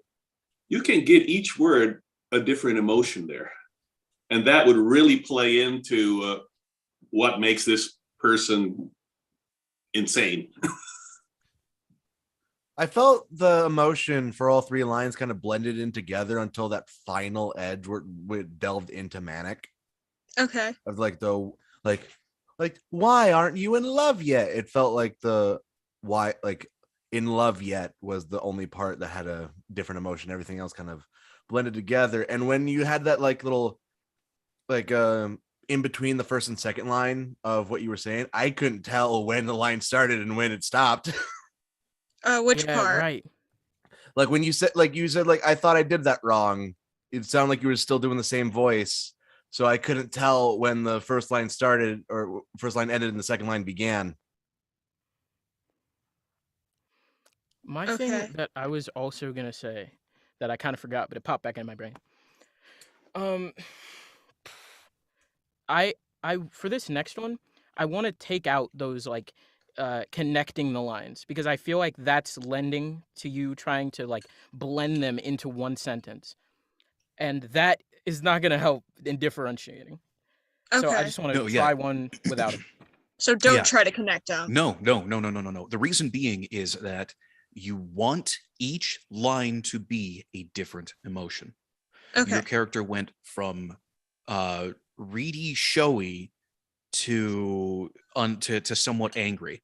That's why I said you need to give each and every single line a different context. It's a different scene with a different emotion. If you're going to actually submit this to someone who's buying, they want to know that whoever they're going to hire for the script is going to be able to show them a wide range of emotion. If they have this crazy mercurial character, they want an actor that can be, way up high, then way down low, and then way extreme, and then suddenly they have this moment of lucidity that's a little off-putting. Like they want somebody who's going to be able to travel through the emotional spectrum. So for this one, go ahead and reorder them however you want to. I'll go ahead and allow you that. But make sure to choose a single direction for each line and go in that direction with that line. Okay. I have a note real quick. Yeah, it's more- please. It's just technical. Emily, I'm assuming you're a little newer to VO. So I'm gonna give you the I'm what? spiel of the Sorry, I couldn't hear you. A little new. Okay, is that better? Yeah. Oh, Okay. yeah, that's better. Okay. Yeah, I turned my gain way down for the Oh, okay. so now you can't hear me. Okay. No, just where you flubbed in the VO world. We don't apologize for like messing up lines. We're all human, we all flub and stuff. What engineers when you're in sessions really care about is their time. They've already marked where you flubbed and they're ready to edit it out. They're so fast at their job, like it's amazing. Which I could part are you never do it. referring to? What did I do? I'm confused. Oh, just when you said you thought you No, messed up something. I think that was trying to connect it to something or redo it. Oh, that was that was part of that was your ad libbing. Yeah, that was ad libbing. Was a- That's what I was like, wait, It I was said get this. so quickly after the first take. I legit thought you messed up. Yeah. Oh, yeah, because was- it kind of took me out of the rest of it. Yeah, it Like was for the rest of it too. That was ad-lib another chaos. Yeah. Okay. Yeah. So then here's the thing. You can go ahead and rearrange them. I'll let you, have them in whatever order you'd like to, but please just differentiate the emotions for each one of them and lean into it. Like see the scene, be the character. Whenever you are ready, go ahead and give us another take of all three lines. I'm huggable, squizzable, squoozable, and squeezable. I'm what you might call a love addict. Just take a look at my gishly gooshly tentacular devices, all ready for huggling and squizzling. So then, why aren't you in love yet? Like that? Okay, opening it up. What did everybody think? Okay, I'm still not feeling I don't think you're letting loose. I still feel like you're I really will say restrained. that it went a little bit more loose, but yeah, it didn't solve. Yeah, not So- enough to where I can say that like I'm happy with it. Yeah. So Ellis, Yeah. I know exactly where you're coming from, and I know exactly what's causing it. It's Emily, when you're dragging out the lines, I'm what you might call a love addict. You're dragging them out, but your emotional, like the volume, the emotional projection is not there. If you're going to drag it out, there needs to be some extra volume to it. I'm what you I'm might just trying call not to a shout. love addict.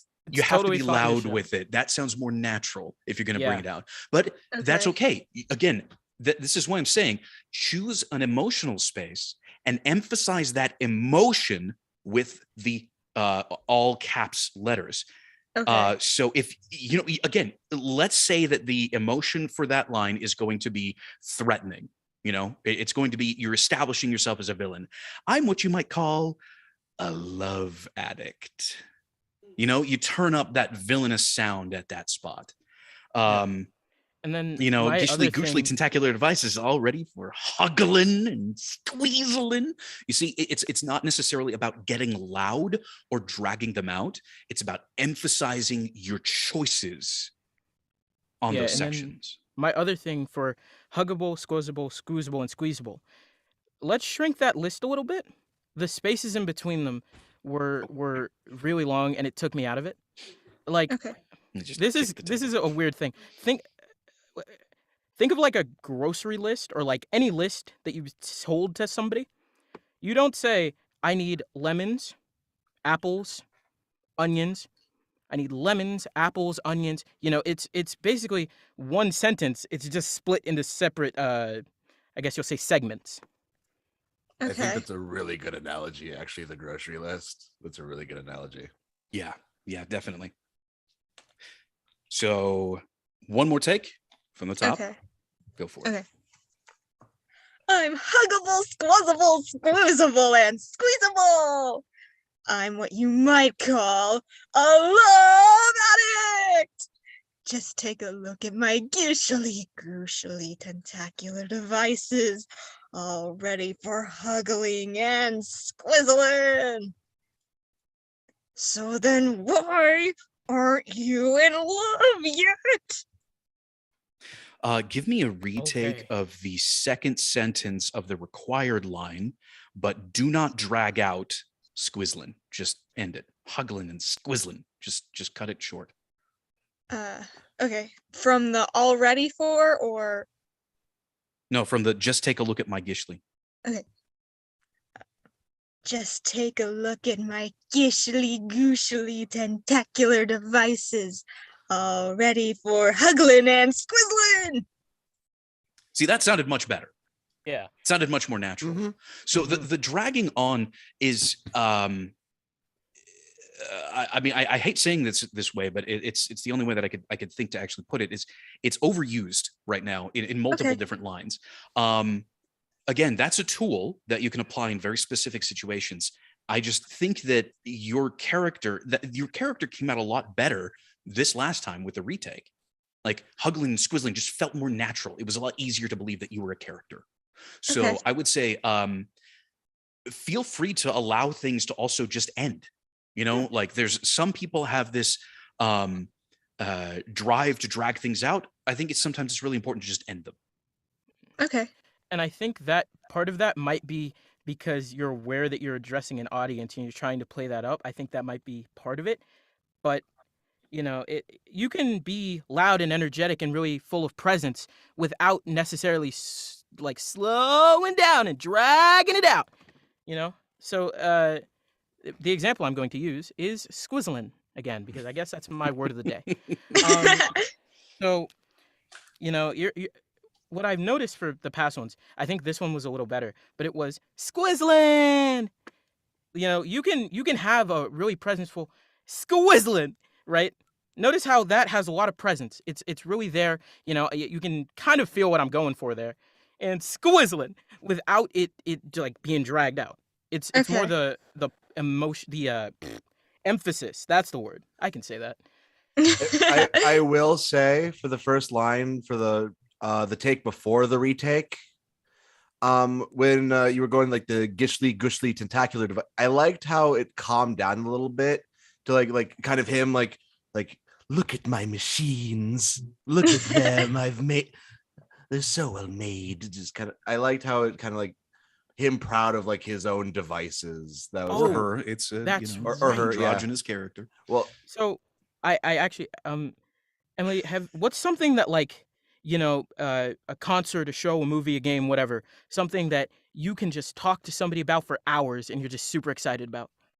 Oh golly. Super Paper Mario is a video game I like. Yes. Okay. It's a great game. Heck yeah! very good So game. approach this almost like that. It's like this is the greatest thing in the world, and you get to be a part of it. Something Okay. almost like that. That's what I want to see. Okay, so let's just have you retake the required line, and then we'll move on because, wow, time got away from me. Okay. I'm what you might call a love addict. Just take a look at my gooshy gooshy tentacular devices, all ready for huggling and squizzling. Okay. A little slow. I would actually say you can go ahead and pick up the pace a little bit more, particularly when breaking Okay. between sentences. But overall, much better. The other thing would be Love Addict. You drag that out again. I would say go ahead and cut that one off too. But overall, your performance in this one was much, much more improved. Very much more natural. What everybody else think? Alright. Opening it up. I agree with you. Yeah, Okay. this one was my favorite. You know, Thanks. Brett had his hand it up can this still whole time, stand and to you're all... improve. Oh, I'm sorry. It's okay. It's okay. All I was gonna say was the previous before this line and a little bit in this one I could hear, but in the what line did you pick? The why aren't you in love yet? I was wondering if you were doing it a certain character wise, like maybe he was gritting his teeth when he was Yeah, doing that's the kind of what I was doing. I was Okay. kind of actually gritting my teeth. Okay, because then I know you said before that you didn't want to shout, and I didn't know maybe if you had roommates or somebody no, you no, didn't no. want to I just disturb. remember that Michael said don't shout. So Oh, okay. was I it think- Michael I or was think it she's Leonard? referring to when you the were point talking of to that me. is that it doesn't need to be shouted. It's not that Yeah. you can't shout. Oh, okay. Did I No, misunderstand that? no, no, no, Yeah. no, no, no, Well- no, no. I was just curious because to me, so like 5 years ago, like I was raised with be quiet a lot. So which I don't know, that always kind of like when I first started doing voiceover, I held back from going all in. Okay. And that's maybe kind of something that I thought I was hearing. But then I was like, well, maybe Emily was doing this like, why aren't you in love yet? Like Yeah, gritting that's your what I was going teeth for. and stuff. If that's what you're going for, perfect. So, And Thanks. stuff. But I no, just wanted to clarify that. And- but if and that yeah, is an issue for you, just feel free to go all out. second clarification on my part. I don't mean don't yell. I just mean that shouldn't be your first interpretation of it. Yeah. Gotcha. That's what I meant to say. You can yell if you use it right. If you use Okay. it sparingly and use it in the right places. But if your entire thing is all about being loud and boisterous, you're automatically losing the point. That's what I mean. Okay. So it's okay to yell. Yelling is fine. You just have to know when to do it. Okay. Thanks But, so much. This was thank fun. you. Good. Glad you enjoyed yourself. Sorry Keep coming this is back. taking so I long. love it. Nerve-wracking but please. fun. Good. You're supposed to be nervous, Yes. a little bit scared. It's fine. It helps you learn a bit. It Fear puts makes you on you edge. alert. It Anxiety makes you shall pay eat attention. you alive. Seriously, fear makes you alert. It makes you pay attention. It's good. That's true. I understand the feeling. This is my first time ever doing a take in front of other people. So yeah, I was feeling nervous too. Ah, Same here. yes. The more you do it, the easier it gets. Well, in like YouTube, I've done it in front of people, but Oh, it's fine. Don't even worry about it. So the time is getting away from us. I'm just gonna Yes, it steer is. this a little back. Let's move it right along. Justin, you're up.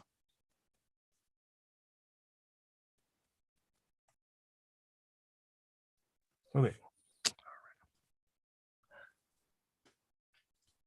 I'm what you call a love addict. Just take a look at my gishly gooshly tentacular devices, all ready for huggling and squizzling. I'm so excited. Oh, going for the kiss right away? Isn't that against the Coolio Rulios? Okay, opening it up. What did you all think of that?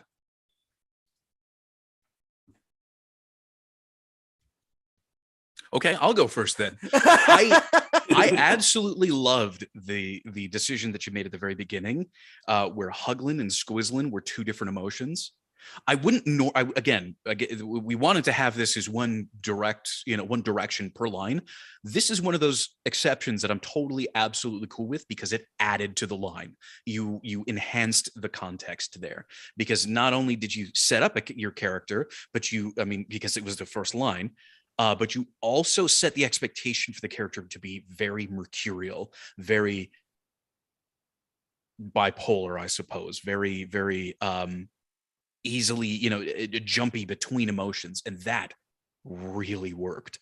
The only direction that I would give with you is allow yourself to be a little bit louder, stand up straighter, and have more presence behind the microphone. It felt a little bit quiet. You're a little bit close. Back up a little bit and go ahead and give us the same delivery, but just a little bit more full voiced. More full voice. Yes. Okay. Because again, your character is in front of a camera or multiple cameras. This is a game show. So you're going to be talking to an audience, whether they are right in front of you or amongst the airwaves. You're still talking to an audience. Yeah, give us them big, deep diaphragm breaths. Cool. Whenever you're ready. You kept saying you kept saying mercurial. What does that mean? Mercurial means like quickly switching from one thing to the next. They're never really set in something. Oh, it doesn't mean it was made in Mercury. They're a mercurial girl. I mean, it could. Oh. Okay. All right. But again, mercury is naturally a liquid at room temperature, so it's never really set in one place in its normal, form. So that's kind of the idea. Okay. All right. I don't want to divert from the performance. Okay. I'm what you might call a love addict. Just take a look at my gishly, gooshly, tentacular devices, all ready for huggling and squizzling. I'm so excited. Oh, look, they're going for the kiss right away. Isn't that against the Coolio Rulios? Okay, what did everybody think? I like the voice print that he's got for this. It's very different than what everybody else has been doing. Like he's kind of more nasally and slurpy and stuff. And I don't know, I just love that. Slurpy. I gotta say though, this is night and day improvement from your cold read. Yeah. There was Absolutely. I mean, I understand 100%. that you had just come in and you really had a super cold read on it. Really good characters, the really good characterization this time around. Really, really solid characterization. Thank you. Yeah, I did that on purpose to set a low bar for myself. Wow. Well, now that you mention that, it's like a Justin, damn this is going to be the last time you ever do that, just so you know. For the second line where they were talking about Slurpee, I think it also enhanced the line as well because with it being a tentacle alien thing, I just imagine it's like slapping its tentacles together like it's trying to rub its hands, but it doesn't have any hands. Kind of very menacingly. So if anything, that helps like set that in my mind. Cool. Okay. Yeah. Not a lot but praise, let me tell you. It Yeah. was good. It was a good solid read. Like, you really gave yourself a character. You made some decisions with that character. You stuck with those decisions, and you communicated them really well per line. So yeah, fantastic. Great. Thank Moving you. right along. Thank you. Leonard, you've been quite Okay. active on the screen every time somebody reads. So let's see what you got.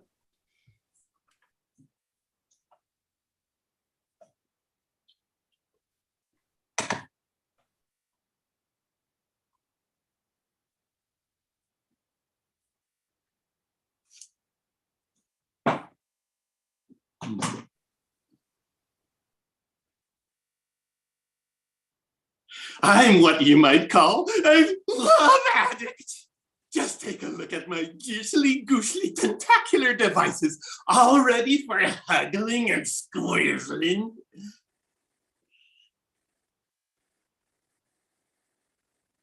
Huggable, squeezable, huggable, squeezable, squeezable, and squeezable.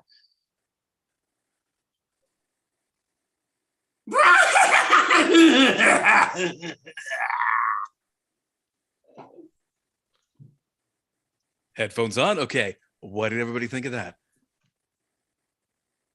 He has definitely been taking notes of all the I- pieces of advice that have been going around. Because like with that second line with the same that we gave to Mateo. And also it's that third line, no one else has done yet, which is the maniacal laughter. I like the direction that went with.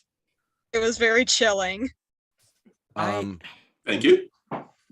I just want the tiniest bit more of the tiniest bit to pull that huggable, squeezable back. Just like the teensiest little bit. Because right now, Okay. for me, it's all like it's all really samey. And that's not like I like where it is, but it's like really samey. Okay. I really like that like weird kind of almost mad scientist kind of vibe. I was watching I don't know if you guys have seen it, Cyanide and Happiness. They're doing like Yes. the Dr. Monogamous thing. I got Yeah. like that kind of vibe and I'm living for it. a piece of advice I will give. All three lines had maniacal, Mhm. and That's what I I was gonna say want to see too. some more emotional variation. That was Okay. going to be my direction. Thank Yep. you. Yeah, they were all the exact same emotion. It was good. The performance was Mhm. good, but there needs to be variance. There needs to be variation. So Yeah. So I do really like that maniacal laugh at the end with the but perhaps for the first one, maybe like maybe more like trying to be more cutesy or maybe mysterious. I think you could do mysterious really well. Okay. And for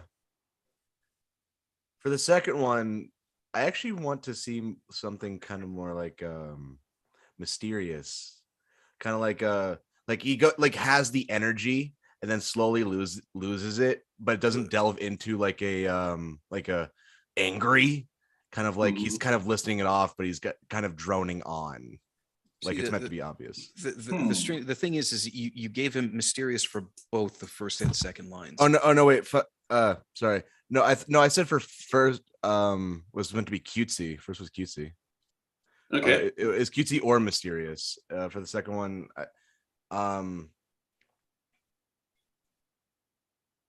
honestly, between mysterious and well, dangerous, the only other ones are like cutesy, comedic, and everything else is violent.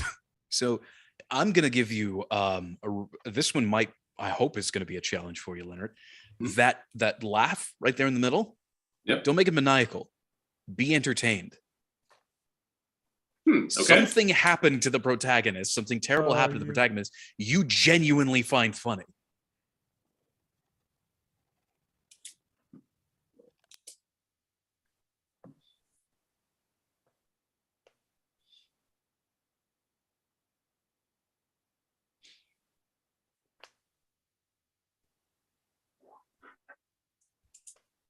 And just as a Okay. quick note for everybody who's recently joined us who does want to read, we are only doing the required line and 2 of the additional lines. So just choose 2 of the additional lines, and that will be your full delivery. So, Leonard, whenever you're ready, give us another go. Okay. Let's see how this goes.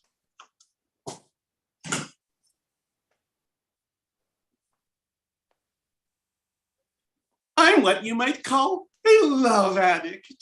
Just take a look at my ghostly, goosely, tentacular devices, all ready for huggling and squizzling.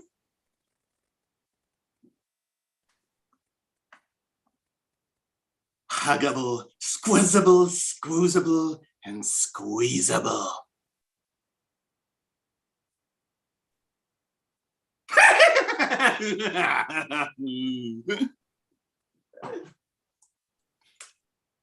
Okay, opening it up. What did everybody think of that one?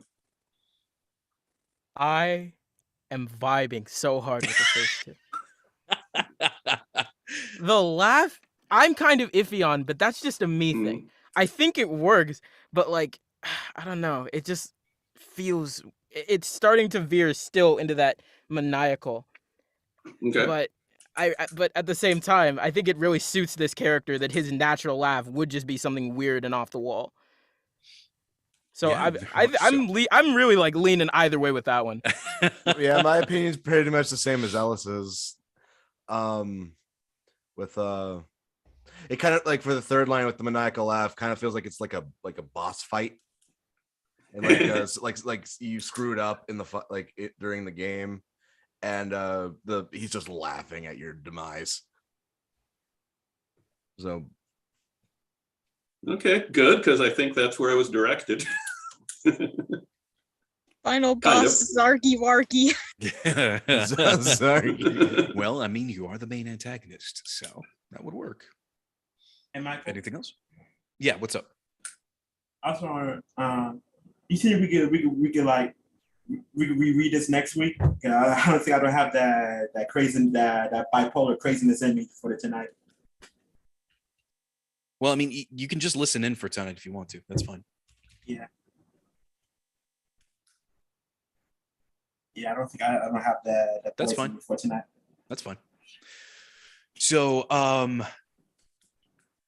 I loved the direction that you took the laugh, but I think you kind of stumbled over it towards the end. I think you could carry it through a little bit more. You know, like a good hearty belly laugh. Okay. You know, like you're actually entertained with it. Okay. Because again, you want another one? One thing that will just go ahead and give us one more of the laugh, and then we'll move on.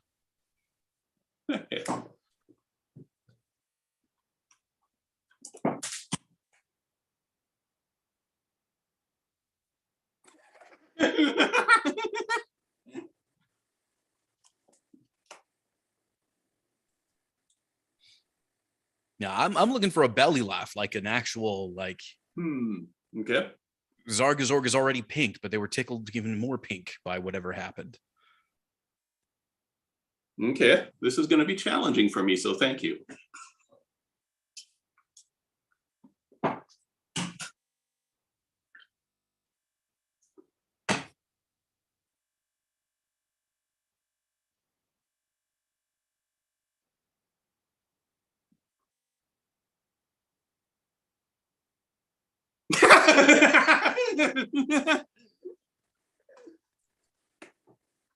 Okay, I'm going to open this one up. What did you all think of Leonard's laugh this time?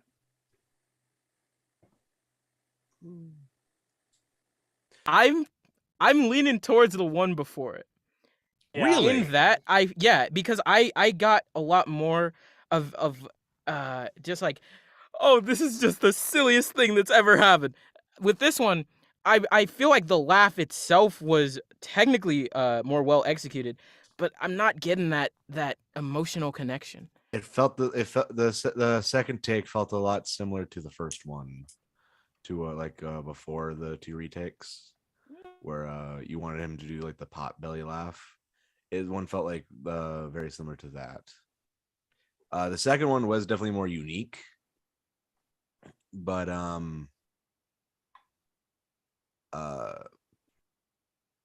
I'm not entirely sure how to put this.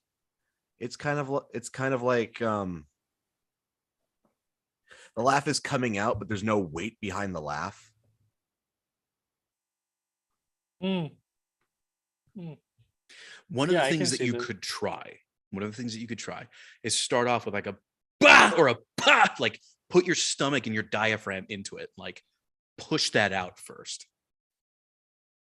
Okay.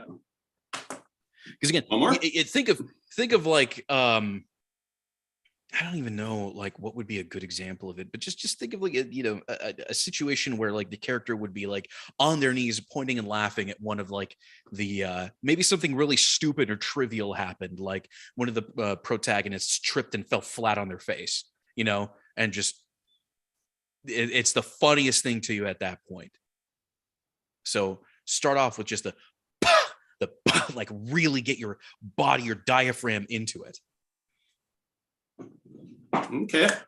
I picked this line because it was challenging to me.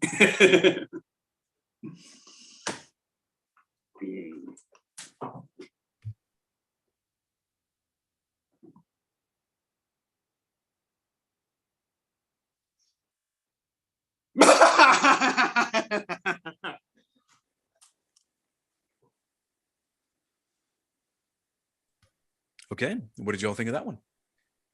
Alice is biting his fingers. He has something to I say. wasn't biting him. I'm rushing him against my lip, but I'm not like because I was thinking about it because that's just how I think it helps me stay focused. Yeah, I felt the belly laugh. Yeah, I felt it more. I don't know if we are there quite yet.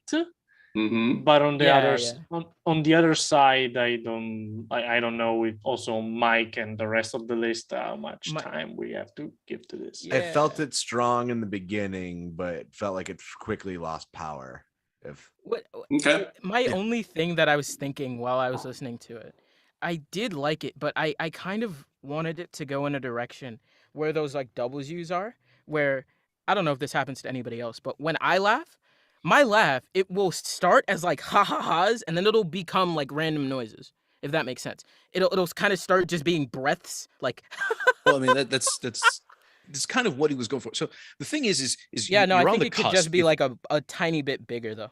Yeah, if we had more time, I would say this is definitely one of those where the performance is dying faster than the line is, and we would need to extend that out. But yeah, unfortunately, we're already well over time, and we got several people. I think I just to keep us within a decent time frame, I might even have to skip, but we'll see how it turns out. But let's go ahead and move on. I think we got a good one that could work. But that's definitely going to be a note I'm going to take to revisit in future mic checks. So we could have a fun time in some future mic check where this whole script is just a laugh. Just deliver everything as laughs. But no, just a long, like super long, ha just ha ha one ha ha. super That's long it. laugh. That's the entire line. The whole script. They You can have to do do it it in different emotions. So you like have to 5 laugh. different variations of really. And that's how they reopened Maniconiums. Ooh, a script where you have to differentiate laughter from crying. Oh, so you have to pull up what's his name? There's that video of the guy from The Mandalorian like laughing then crying. Yeah, I think that'd be a pretty good one. You know the one I'm talking about? Yeah, I think so. Anyway. No, but okay. Actually, you know what? Wow, you know what? okay, I Zoomer you. think that might be something that we do on a disco night. Ooh, that could be fun. So yeah, we'll probably I don't know what that there. is. That could be a So thing. we have You'll a learn about it. Discord. I'll mention afterwards if you stick around. But anyway, Okay, let's go ahead and we move are on. like really losing time. Rob, you're up. Go for it. Okay.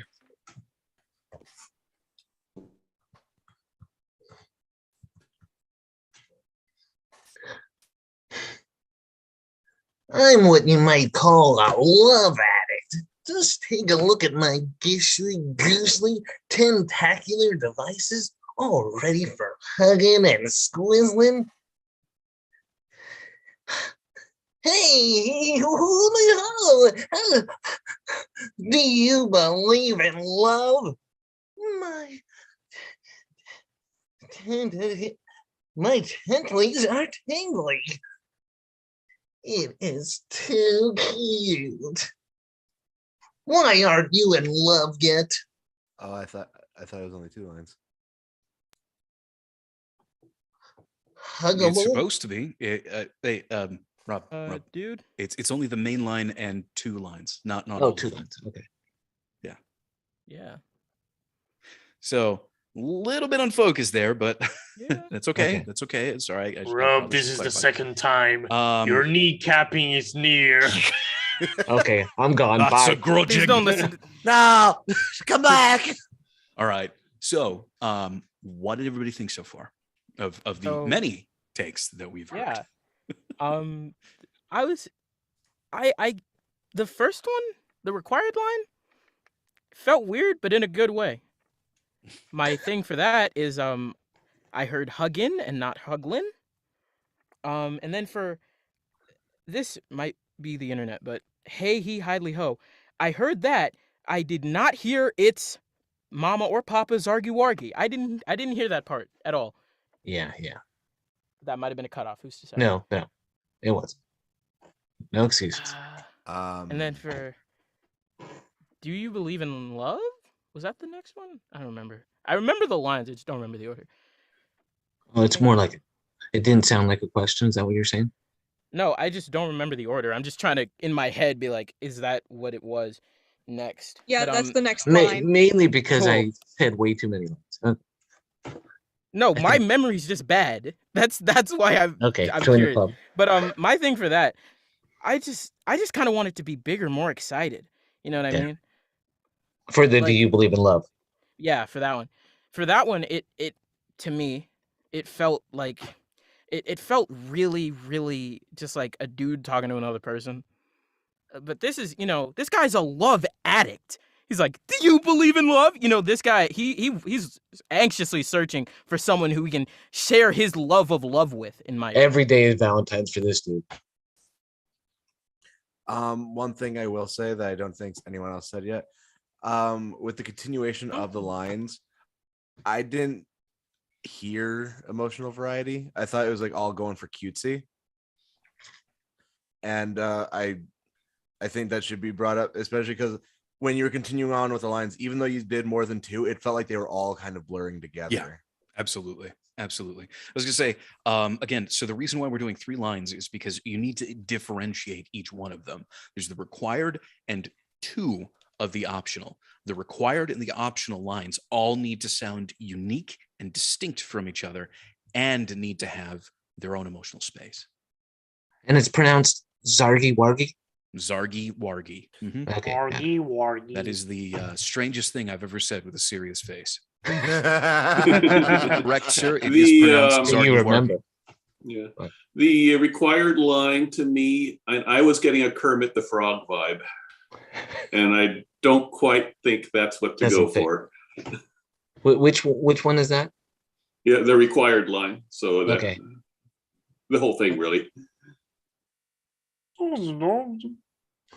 All right. So go ahead, choose 2 of the additional lines, give them unique energy, That's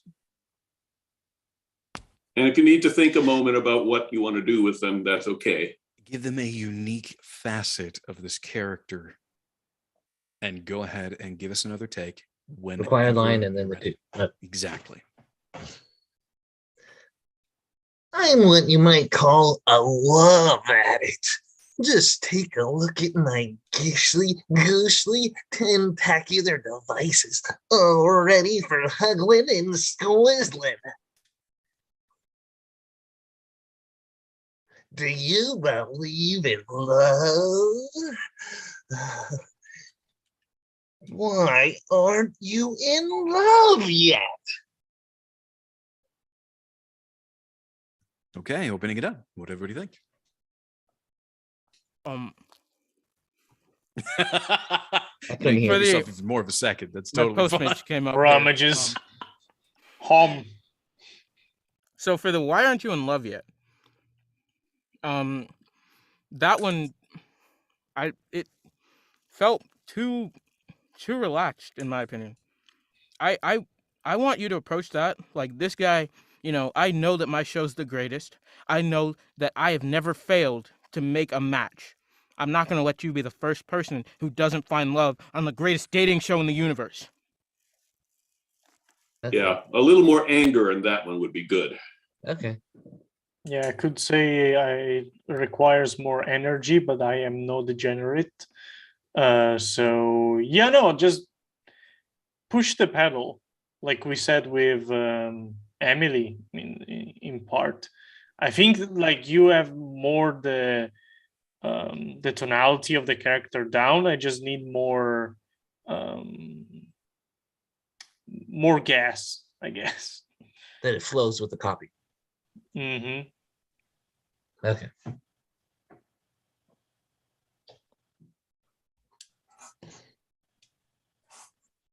There you go.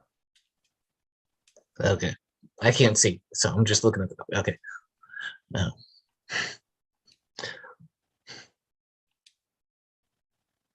I'm what you might call a love addict. Just take a look at my gishly, goosely, tentacular devices, all ready for huggling and squizzling. Do you believe in love? Why aren't you in love yet? Rob, I don't think this voice is servicing your character. Okay. It's in fact really pulling away from your character. I find it difficult to believe anything you're saying with that voice going. Okay. So let's just scrap it. Just scrap the voice. Do it in your own tone, just in your own voice, and let's hear it over again. I just want to hear the lines just with you. Just with the same emotions, same decisions that you made. Just get rid of whatever you were doing with your voice. Yeah. Okay. I'm what you might call a love addict. Just take a look at my gishly, goosely, tentacular devices, all ready for huggling and squizzling. Do you believe in love? Why aren't you in love yet? Okay. What did everybody think of that? So I think this one is closer. The thing that's sort of turning me in the other direction is on almost every capitalized word, it's being stretched out really hard. I want to pull that back a little bit. That's just a thing that is not for my taste. You know, what was it? Like, especially on, do you believe in love? That's, I feel like that one actually could work, but I feel like that would need like a really like big smiley, almost swooning kind of, where it's like, do you believe in love? As is, it's just it feels really weird having that be where it is, but also so long for me. On the required line, I would really like you to have multiple emotions throughout the thing. Like, so you can say the love addict is cutesy and the gishly gooshy tentacular devices can get creepy and Huglin and Squizzlin get menacing, or just something where it just totally goes from one thing to another. Okay. And it doesn't have to be the choices I specified, just make it change. Okay. I'm what you might call a love addict. Just take a look at my gishly, goosely, tentacular devices, all ready for hugging, and squizzling. Do you believe in love? Why aren't you in love yet? Okay. What'd y'all think of that one? I want do you believe in love to be just like the tiniest bit softer, but all in all, I like this one a lot. I think it really especially on that first line, I think it really captured that this guy is kind of really he doesn't really fit with like anything else. And it's because of that you want to pay attention to him. I like that. So I'd like to hear you retake the "Do you believe in love" line, but I really want you to like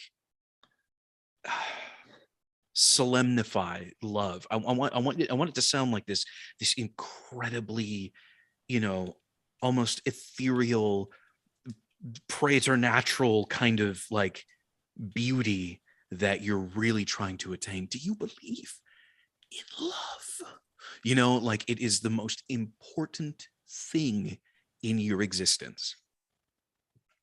Okay. Go all out with that. Take some time with it. Go ahead and give us a take of just that line.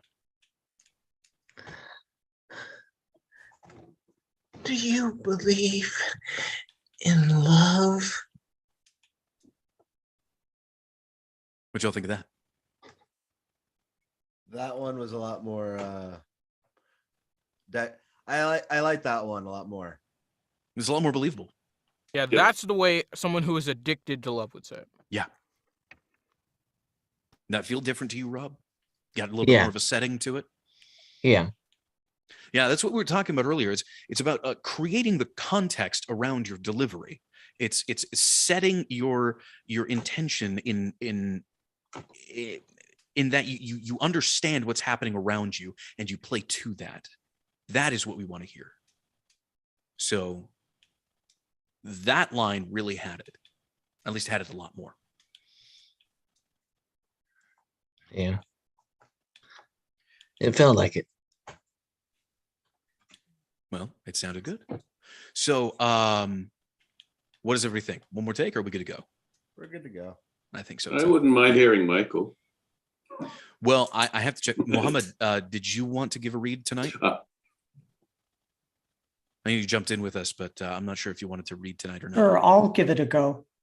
Okay, so then, cool. Well, we'll put you in line. I'll go ahead and go last. So, if everybody, if you need to leave, you need to leave. That's fine. I believe that you came in before Samuel, right? I believe it was. Does anybody remember who came in first? I think it was after. I'm Sam? sure it was first. I can't remember who was first. Sam, can you I'm confirm? Sure Who's on first? Who's on first? What's on second? I don't know who's on third. I don't know. It's on third. God And I damn it. don't give a darn his second baseman. Okay. Oh my gosh, that would be great. Okay. That is the last time I updated the list. Okay, so as of the last time that was updated, it was Samuel. So it's going to be Samuel and then Mohammed. I just wanted to be sure. So I'll go ahead and go last. So Samuel, why don't you go ahead and give us a take? You know what? Hang on. I'm sorry. I might have to go right now. I mean, I'll leave. Oh, well then, Samuel. Yeah, go ahead. Go ahead. Okay, well then, Mohammed, why don't you go ahead and go first then? Okay. So remember, it's just the required line and 2 of the alternates. Okay, gotcha.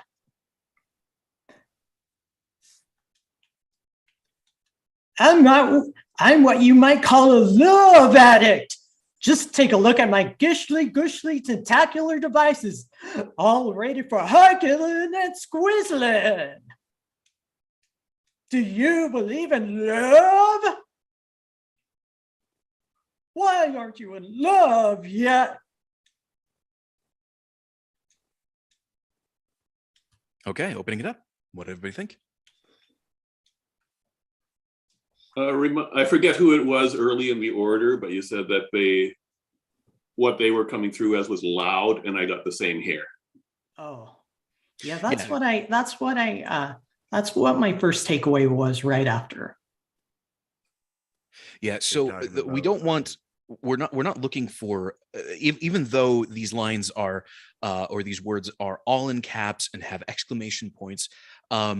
Yelling is not the right choice here. Being loud isn't the right choice. It's being really, really into your emotion. It's being really caught up in the emotions. So when you see the words in all caps, just give them a lot of emotion, like really lean into it. Okay. Points. Also, with the 3 lines, I'd like to hear a lot of differentiation. Your required line should be different than your alternate line 1, and your alternate line 2 should be different than the other 2. So really differentiate those. This character has a lot of different emotions happening at once. We just want to see you travel between those. Yeah. So go ahead and give us another take. Bring down the volume, but bring up the emotional involvement with all of them. Yeah. Okay. I'm what you might call a love addict. Just take a look at my gushly tentacular devices, all ready for hugging and squeezing. Ooh, my titties are tingly. I'm your alien host with the alien most. Okay, opening it up. What everybody think of that? I like the kind of almost breathy tone that he gave to the last line. It kind of felt dramatic, but in a good way. Like I don't know how to describe what I heard, but it sounded good to me. Yeah, something is standing out to me, and I can't put it into words, but I think it worked on these a lot more. My only thing is, for what was it? My tentacles are tingly, and I'm the alien host with the alien most. Those leaned into the same space. They were different, but not enough to where I can tell that they're different scenes. So I would just like change those just be more specific. Oh, okay. With intention, I mean, not you, but no, okay, yeah. Because I talk in a way that it makes sense to me. It doesn't always make sense to other people. So actually, I didn't mean you to be more specific. I meant that I should be more specific. Yeah, no, I'm just saying, like, that's why I was like, oh, cool. Because sometimes people do ask me for clarification. It's all good. No big.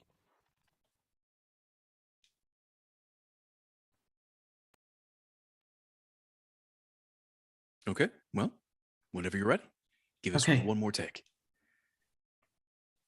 Okay, from the top? From the top, whole thing. I'm what you might call a love addict. Just take a look at my gishly tentacular devices, all ready for hugging and squizzling. Do you believe it? Do you believe in love? It's too cute. Okay. Well, I saw you definitely decided to change up which ones you want for. What everybody think of those?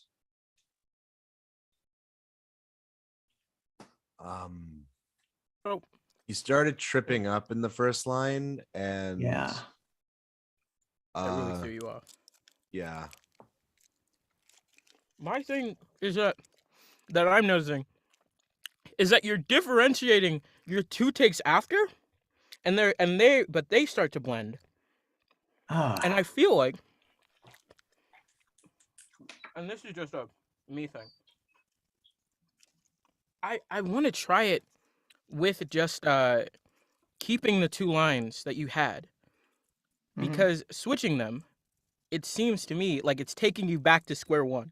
You know, you're trying to do something new with them, but that's leading to them blending together. I just want to see what you got, but take those in a different direction. And only those 2. I'm noticing you're changing the first line. Before, I didn't really have an issue with the first line. I don't think many of us did. I think we liked the first one for the most part, where you were at before. This time, it was more subdued than the last one, which I don't like. I liked where he was super bombastic and almost a little sultry with it. I could see like the little eyebrow wiggle. I liked that before. But this one was just so normal. I don't think that's going to suit this guy for the most part. Yeah. Yeah, on the 2 extra lines, and I don't care which 2 you pick, but pick 2 and stick with them. Because, and if we keep getting different ones, then we can't critique on whether you're Yeah. improving it or what you're doing.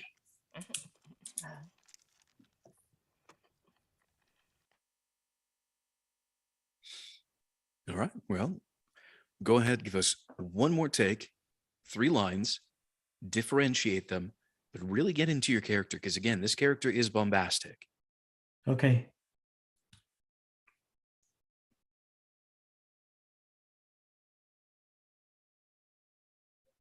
I'm what you might call a love addict. Just take a look at my gishly gooshy tentacular devices, all ready for hugging and squeezing. Oh, my tentacles are tingling.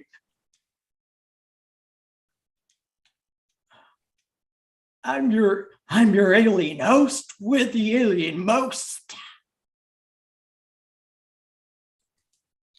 Okay, Right. I'm sorry, I forgot. Yeah, I forgot. It's okay. It's okay. What, I'm just going to remember what my let's original second and third were. It's fine. We'll just go with these. So I'm going to give you some direction on these specifically. I just want you to take one line at a time. So for my tentacles are tingly. So that's the one you decided to go with this time.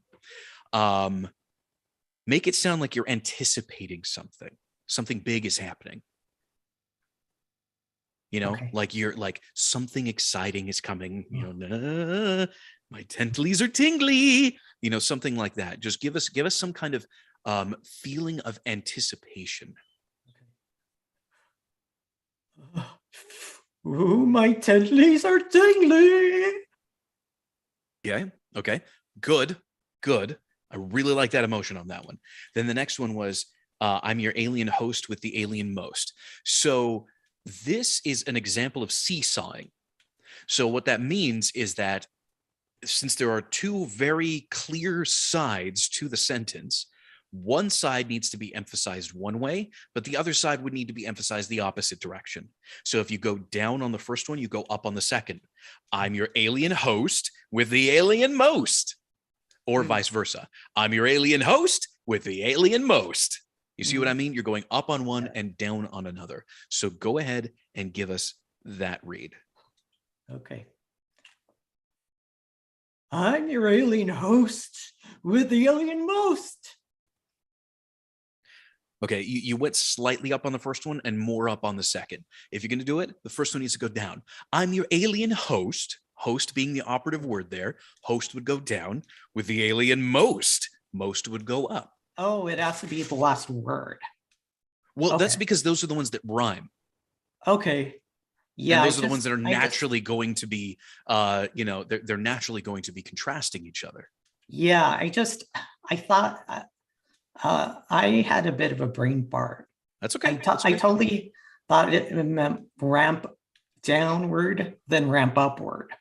No. You're emphasizing, you're changing the emphasis. So let's go ahead and take it again. If you want to start down on the first one and then up on the second, remember it's going to be host versus most. Exactly. Those are the ones that you're seeing. Those are the only words. Yep. So whenever you're ready, give us another take. Okay. I'm your alien host with the alien most. Okay. And give us one where it's the opposite. Go up on the first and down on the second. I'm your alien host with the alien most. Okay. What did you all think of those? I liked the first one more because it kind of felt like the most felt like exciting, you know. Yep. I first one, I was actually feeling the second one a little more. Oh, okay. From a perspective of, you know, I'm invested in this. You know, but from a purely technical level, I'm vibing with the first more. I think to me, the first one sounds a little more like a game show. The second one more sounds like a slogan for a car commercial. kind of like I feel like it goes high and then goes low is typically used for slogans, while the first one is typically used to be more bombastic and on a high. This is meant to be exciting. So I think the first one fits more. I can make the argument otherwise, but we won't. But no, Mohammed, with those retakes, I think you really had a lot more characterization this time around. Because again, the idea is to give yourself a scene around each line. Each individual Exactly. line is a different scene. Something new is going on. And this time, with the differentiations that you made with my tentalies are tingly and stuff like that, that added a lot more to the scene. So Yeah, I guess I guess it's part of the challenges here. I'm just trying to wrap my head around this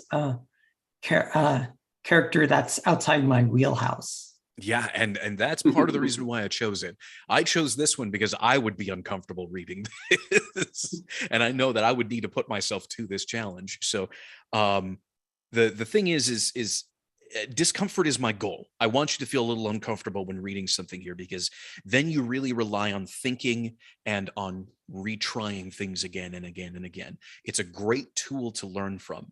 And in fact, I would say, if possible, go ahead and save the text of this and practice on your own time. This is a great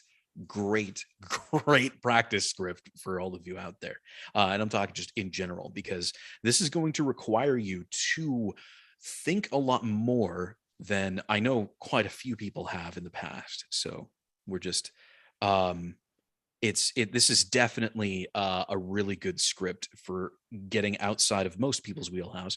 Actually, no, even people who are used to doing character work, I think this is a great one to push them out of their wheelhouse too, and just try something different. Yeah. Yeah, and each line, I mean, you can deliver like, do you believe in love? You can deliver it cutesy. You can deliver it angry. You can deliver it with a whole bunch of different emotions. Yes. So pick an emotion and then try to deliver it that way. And then pick a different emotion and try to deliver it that way. And that's a great exercise. Yeah. Okay. Well, let's go ahead. No, sorry, go ahead. Go ahead. I was thinking like with an up close whisper, like, do you believe in love?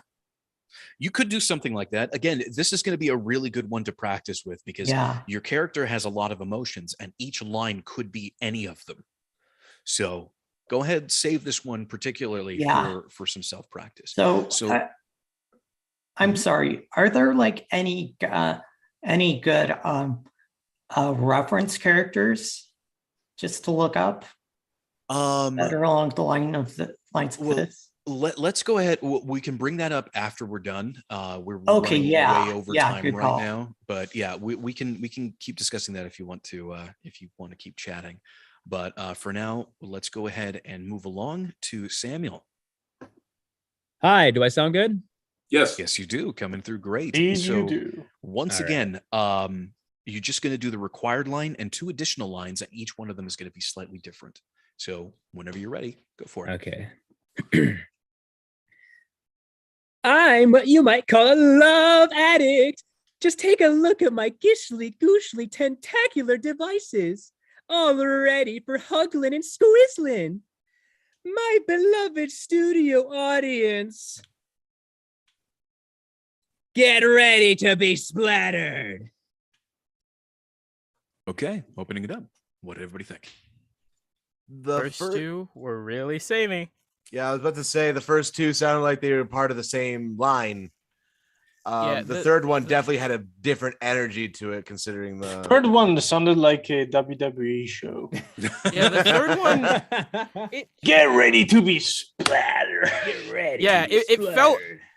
It got so like X Games mode. We are the champion. Like it felt like you were trying to sell me.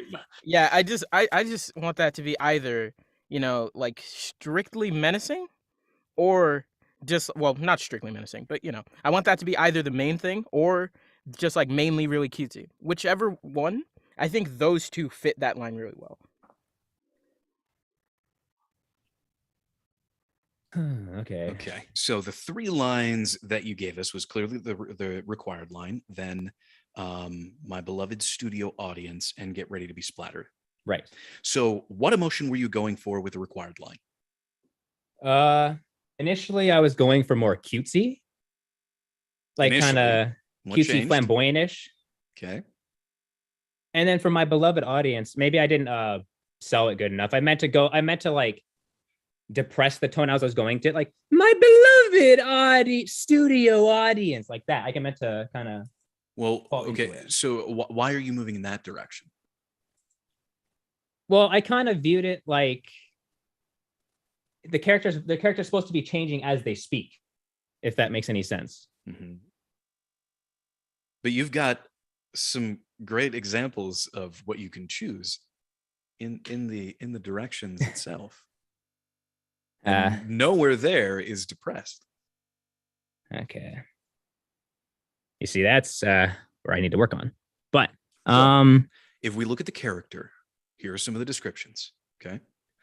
Unhinged, cutesy, violent, mysterious, comedic, dangerous. Each one of those is a direction for a line. So I should pick one of those per line? Or yes. Okay. For each sometimes of the lines, even multiple. Yes, you can do multiple. That's fine. Again, Justin had a great, I'm going to use this as an example because it was fantastic. I'm not saying you need to rip it off, but if you want to try it, go for it. Justin had the sort of like, kind of aloof, cutesy, and high energy at the beginning of his required line.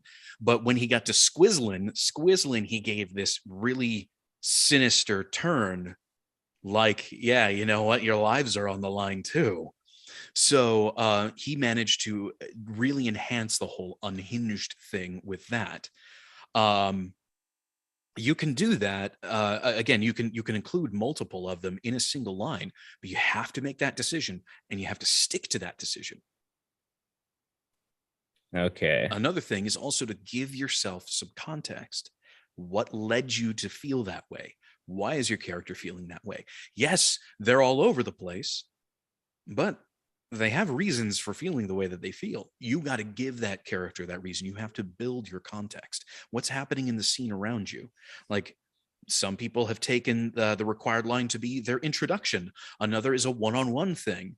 Build a scene around the lines. See what's happening to your character and play into that. Okay.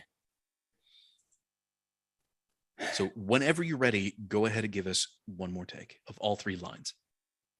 Yeah, I'm definitely having difficulties thinking of a way to act unhinged because I don't have a lot of experience with that. So just do the best of your capability. That's all we're asking. Okay.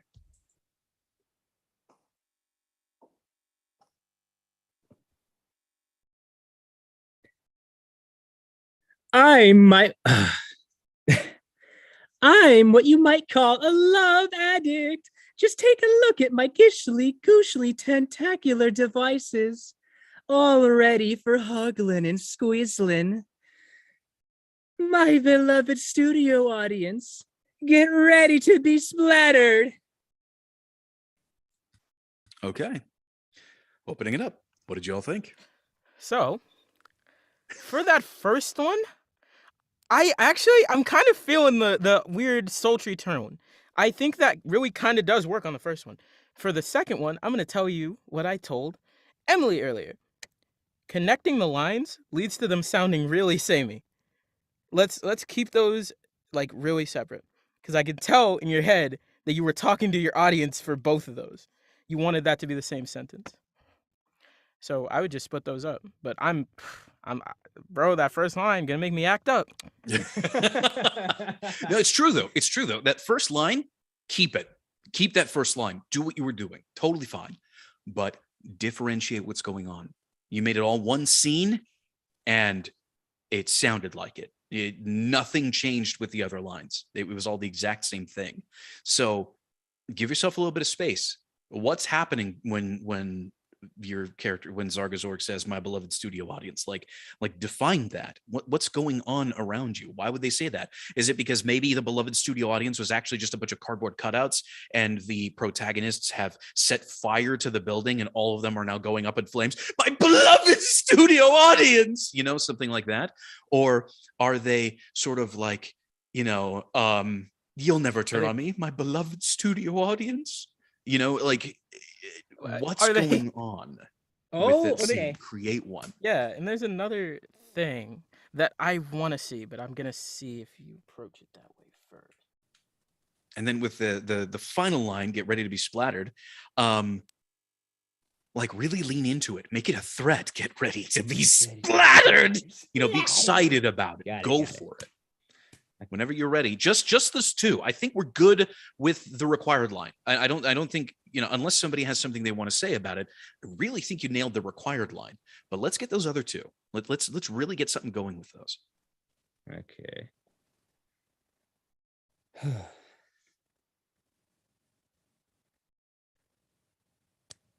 My beloved studio audience, get ready to be splattered.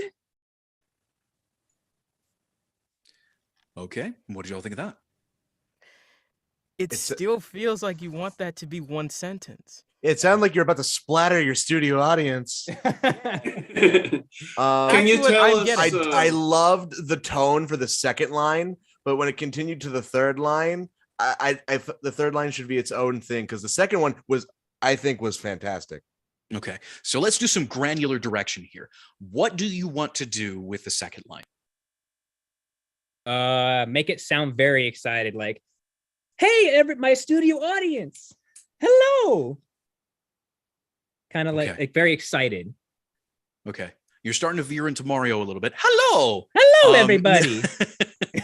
But no, like my beloved studio audience, you know, like, right. Like you just so let's set a scene.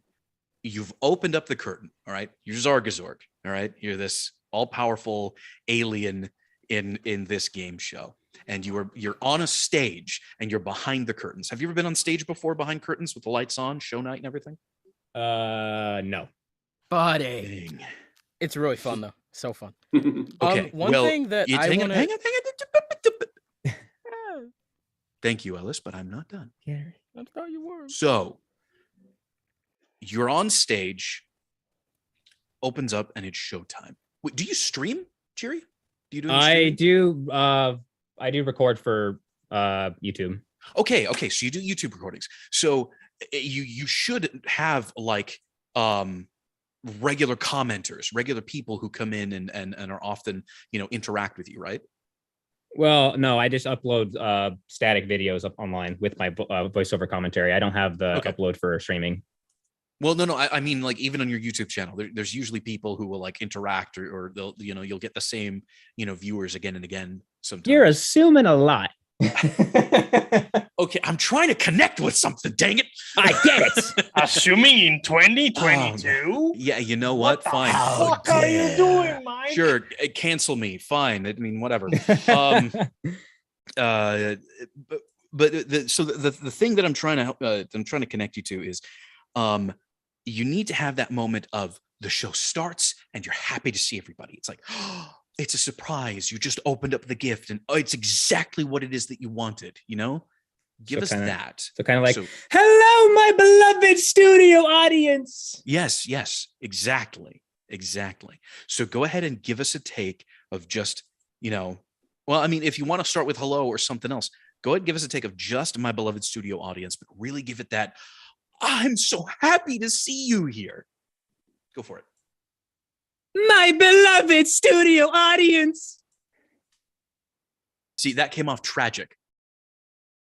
My beloved studio audience. You're straining your voice too much at the beginning. That's what it's coming from. My beloved studio audience. You know, can we try this as, you know, maybe whoever the protagonist, they're saying like, nah, I'm not doing this. I'm gonna leave. But you're like, I'm gonna show this off. But you want to leave? Well, not when I show you, my beloved studio audience. So here's the difference. Here's the difference between Ellis, your last take of that line, and Samuel, yours. Is Samuel, what you did is you started off high energy, mid, low. Beloved studio audience, tragedy. Do you hear that? Beloved studio audience. Ellis, beloved studio audience. You build up the energy. So make sure to do that. You have those three sections. My beloved studio audience. Ramp up the energy. Ramp up the excitement. So start off a little lower than maybe you want to be, but ramp up to where you want to be. My beloved studio audience. Okay. What did you all think of that? That one was Awesome. Leave That was the it. tiniest bit into sultry, but in a way that works real well. It worked. It worked because you built Yeah. up the energy. You ramped up the energy. Did it What feel do you mean different by to you, sultry? Samuel? Kind of like a, hey, you know, that kind of eyebrow wiggle where it's almost seductive, but not quite. Alice has a thing for the hard octopus. That's just I what he's been don't doing have to a us. thing for the hot octopus. I said that one time, and I told you that in confidence.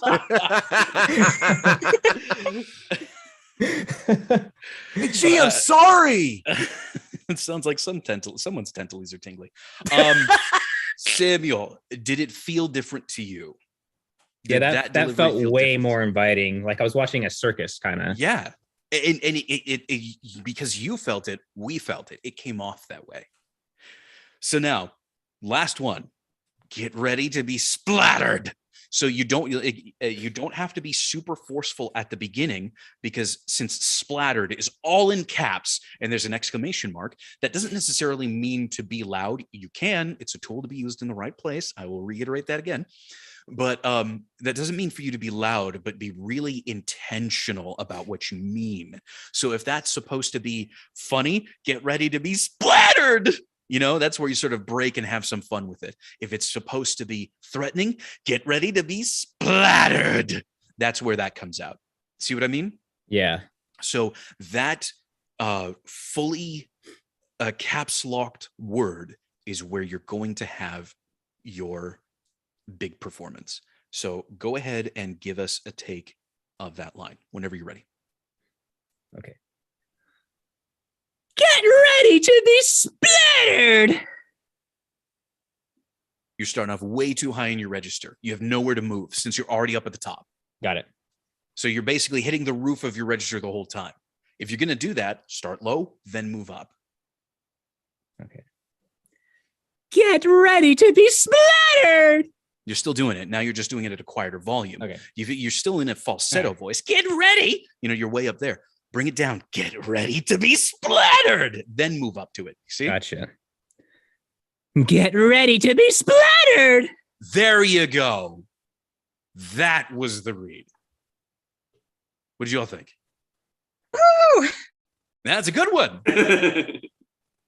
Yeah, absolutely. I 100% agree. Woo! All the way. That was a really good take. Mm-hmm. Well, I think we're good. I think so too. I think you guys are good to go, and then you mean move them on. This normally would try to take around 2 hours. This is taking 3. So sorry about that. think it's totally fine. I think we do have to call it. If you guys want to stick around after this, I will go ahead and give my read. But I'm going to go ahead and stop the recording, which means I have to run to the other room. So there's going to be an awkward moment of silence. But anyway, thank you all so much for joining. Really appreciate all of you here. Again, as usual, this doesn't necessarily mean that the mic check is over. We can still hang out for a little while afterwards if you want to talk or discuss things. In fact, I believe, Samuel, I've got a feedback session that we got to do for you. And so you're all welcome to stick around for that. And we'll see you next week. You know where all the links are. Everything's all down below. If you have any other questions, we are on Facebook. We are on Twitter. We are on Discord. Please feel free to reach out.